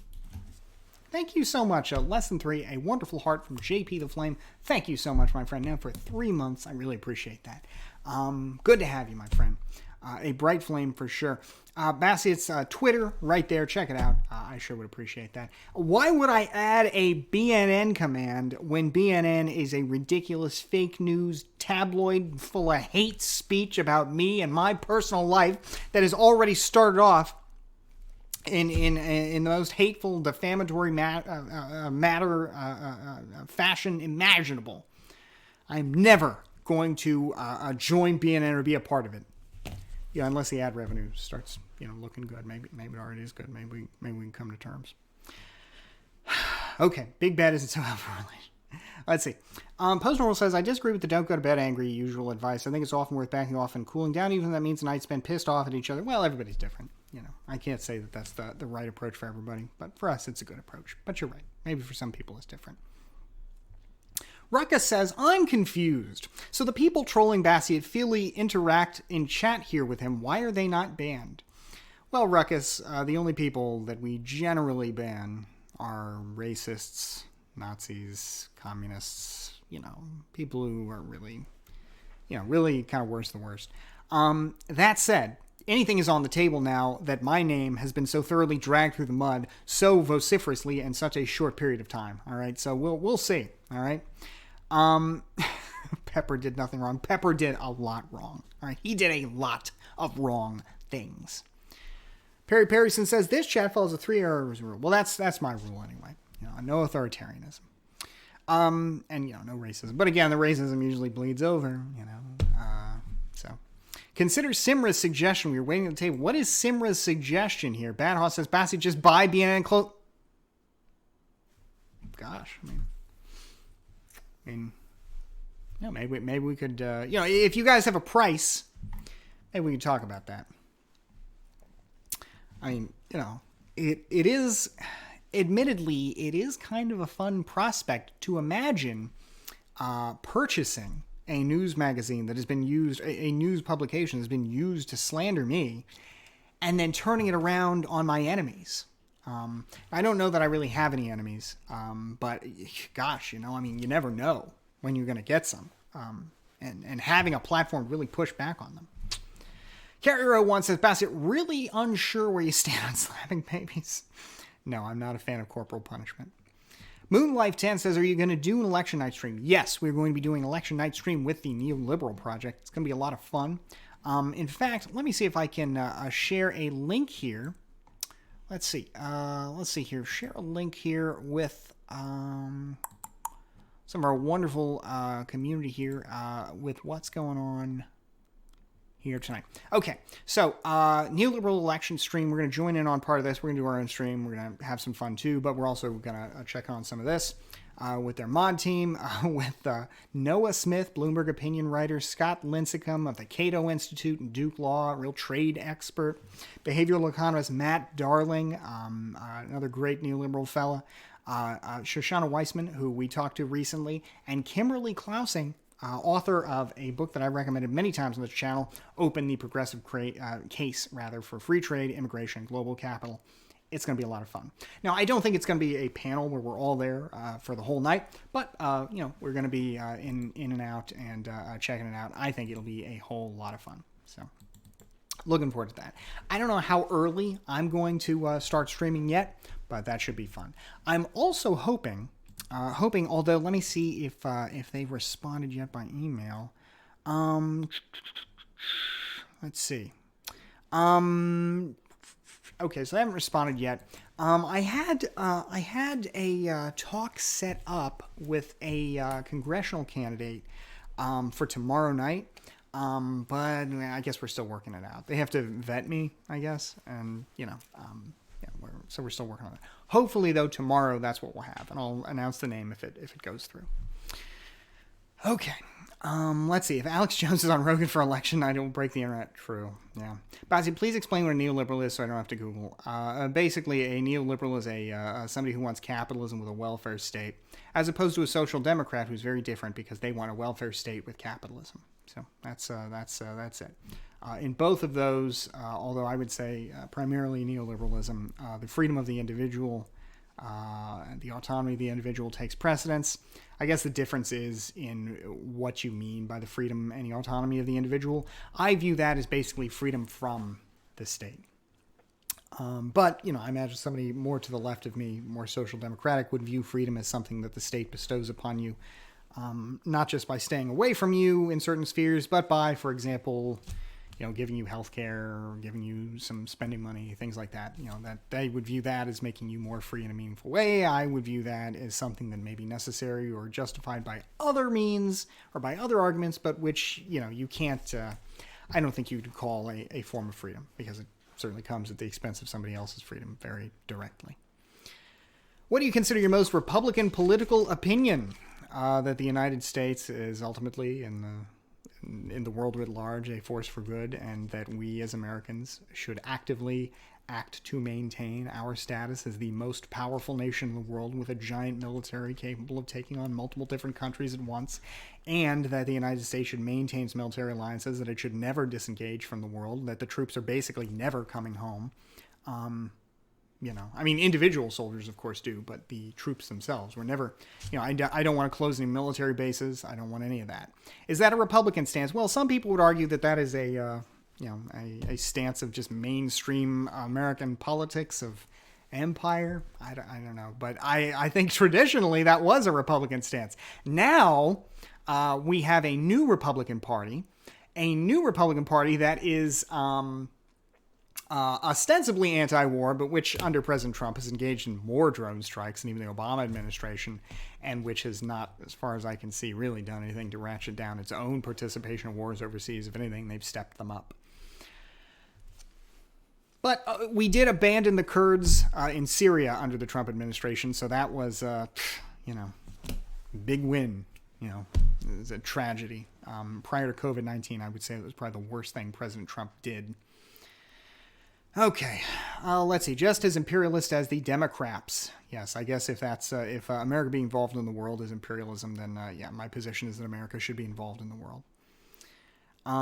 But yeah, I don't want to take over anybody without their consent. But for example, to the extent Japan authorizes us to have a military base, I want to maintain that base. To the extent that Taiwan wants the United States to defend it from the People's Republic of China, I want America to defend Taiwan, and I want America to defend all the free nations of the world, in cooperation with those free nations. But for example, here's a pretty extreme position that a lot of people aren't comfortable with. I would defend Taiwan with the same President Trump's done more for your well-being than any president in world history. Well, I don't even understand this. I guess it's because the Trump folks now probably feel like they're on the ropes. I don't understand why they got to go so far. Like, fine, you could say President Trump has done a lot for the black community. I would probably disagree with that, but you could say that. Why, though, is the position always, he hasn't just done good. He's done better than anybody else ever. Okay. No.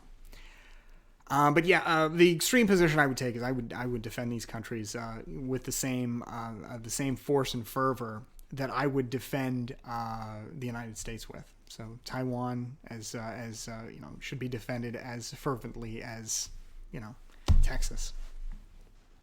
Okay, so with that, ladies and gentlemen, that was quite a stream. We had a lot of fun tonight. We had a good debate. What did you guys think of the debate? How did you feel about that? To the extent folks who were watching the debate are still with us. What did you guys think of the debate? Was that a good one? Bad one? Do you think there was a clear winner? Do you think it was more of a discussion than a debate? What did you think about it?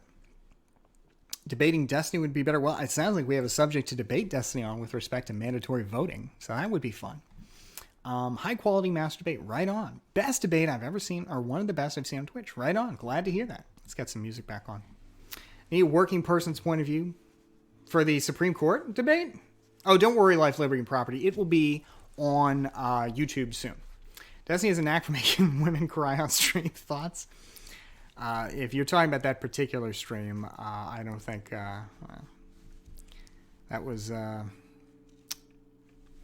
it's fun to watch. Did you guys disagree on anything? Yeah. Me and Destiny disagreed on mandatory voting. We didn't, that was part of the pre-show where we were just talking. But yeah, it sounds like we disagree on that. I don't think voting should be mandatory at all. Debate on school choice. I don't know enough about school choice to be able to argue about it from a practical perspective. Ideologically, I'm probably in favor of school choice, but in practice, all the evidence has suggested, the evidence I've seen has suggested that it's mixed in terms of outcomes, sometimes good, sometimes bad. So I don't know that I could, confidently argue that, but maybe I should learn more about it and try. It would be good to have more things to argue with him about. But yeah, school choice. As somebody who's always talking about individual freedom, right? That's a subject I should be interested in. But the reason it's kind of a low priority to me is that it just seems like the evidence is pretty thin. It's not thin, but it's just not great. Would you support something like a $100 tax refund if you vote? No, I wouldn't, I guess. Well, maybe. No,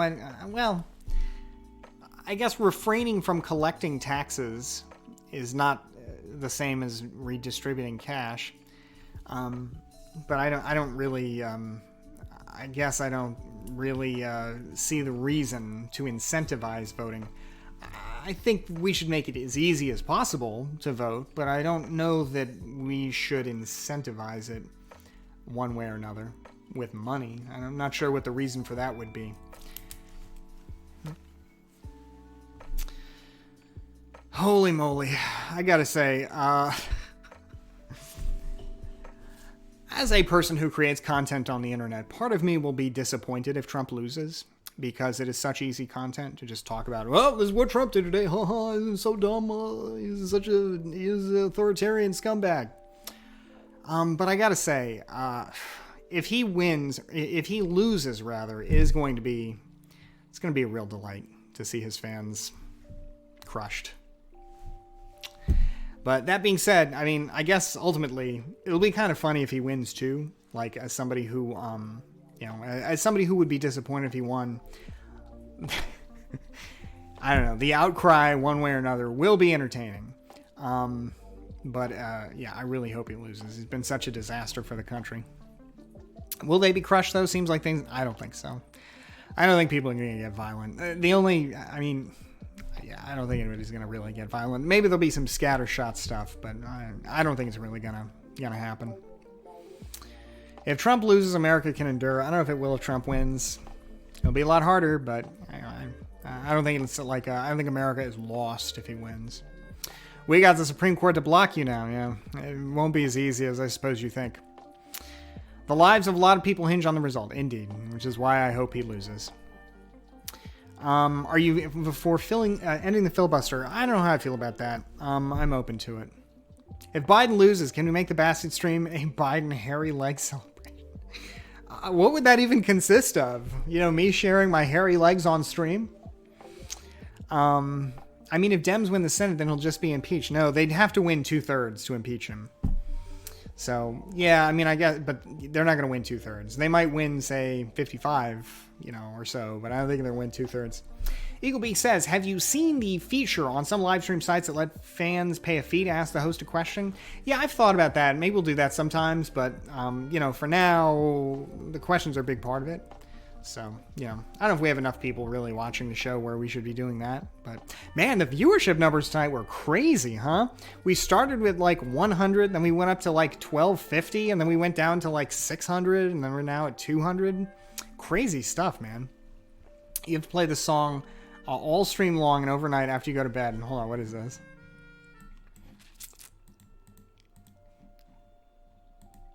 Oh, the hairy legs. Yeah, that was a good meme. I like that one. Don't you need to earn a living? Yeah, although, admittedly, streaming is my hobby. I don't do this for a living. But I have thought about that.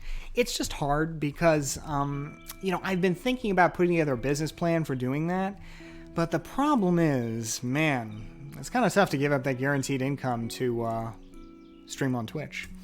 But at the same time, you know, if I did it different hours, if I did it during the day, you know, maybe when I'm a little less, you know, exhausted from work, you know, that could be good. So something to think about, but, you know, we'll see.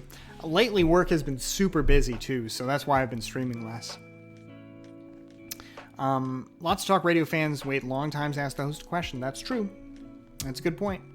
Get rich first. Yes, Eric's Road. Well, I wouldn't mind if I thought I could get rich doing Twitch, but, you know, well, we'll see. Maybe someday. You know, what I've been thinking about would be nice would be if I could flip my schedule so I could stream during the day and work at night. But the problem with that is that would also really tank my personal life, which is a problem. So, imagine giving up your Clinton Foundation. RJ! Jesus Christ! RJ?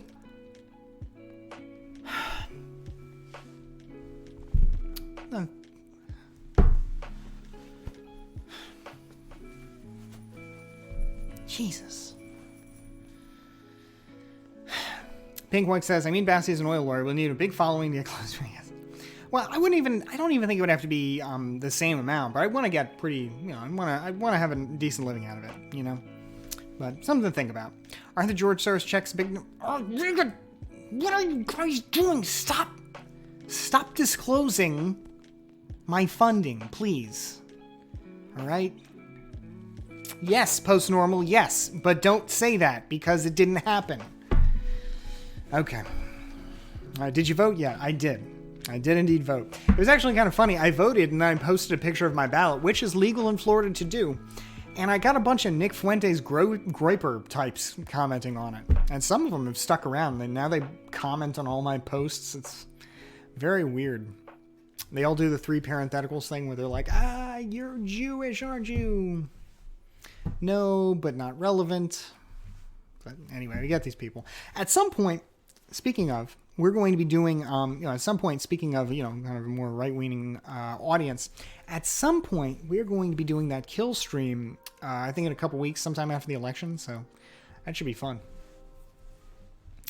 I'm sure we'll get some controversial people out of that. Let's see, hate watchers are more loyal than normal fans. I'll say this, that is true. Dank Botness is quite right.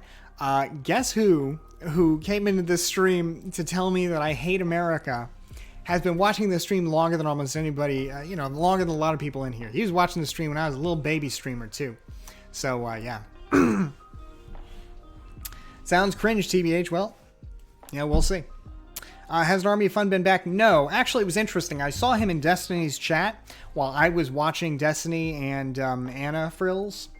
And he said something, and so I said, hey, Army Fun, good to see you. And all he replied back with was Trump 2020. Okay, you know, I was just saying hi. So I get the feeling he, you know, maybe the election stuff got too intense and he just decided he couldn't watch anymore. Hopefully after the election, everything chills out a bit, you know, fingers crossed. But we'll see. Okay, so folks, tonight was a lot of fun, and I really appreciate everybody being here. I know, you know, again, because I haven't been streaming so much lately, it's been a while, so it's good to see all you here. I really do appreciate the support. Let's see what's going on tonight with streamers. Okay, here's what we'll do. Let's do a little show of good faith, you know, and go visit our friend here, our lefty friend, SocialismDoneLeft. Just to be clear, folks, I reject socialism. I reject everything about it.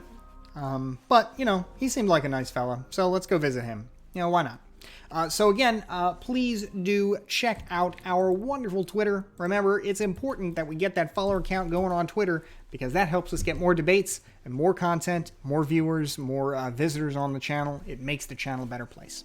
So be sure to check that out. And of course, if you haven't already joined our wonderful Discord channel, hey, check it out, my friends. I think you'll enjoy it. So, let's do that. There's a link right there. So check it out. With that, ladies and gentlemen, it has been such a delight to be here with y'all tonight. So hey, we should be streaming tomorrow night. Hopefully we'll have a really cool guest. Looking forward to that. If not, otherwise we'll just chill out. Thank you all for being here tonight. It was a lot of fun. We'll be doing an election night stream as well. So stay tuned. A lot of good content. Thank you all so much tonight. And in the words of, fingers crossed, our next president, Joseph Robinette Biden, God bless the United States of America. And may God protect our troops. I'll see you all tomorrow. Take care.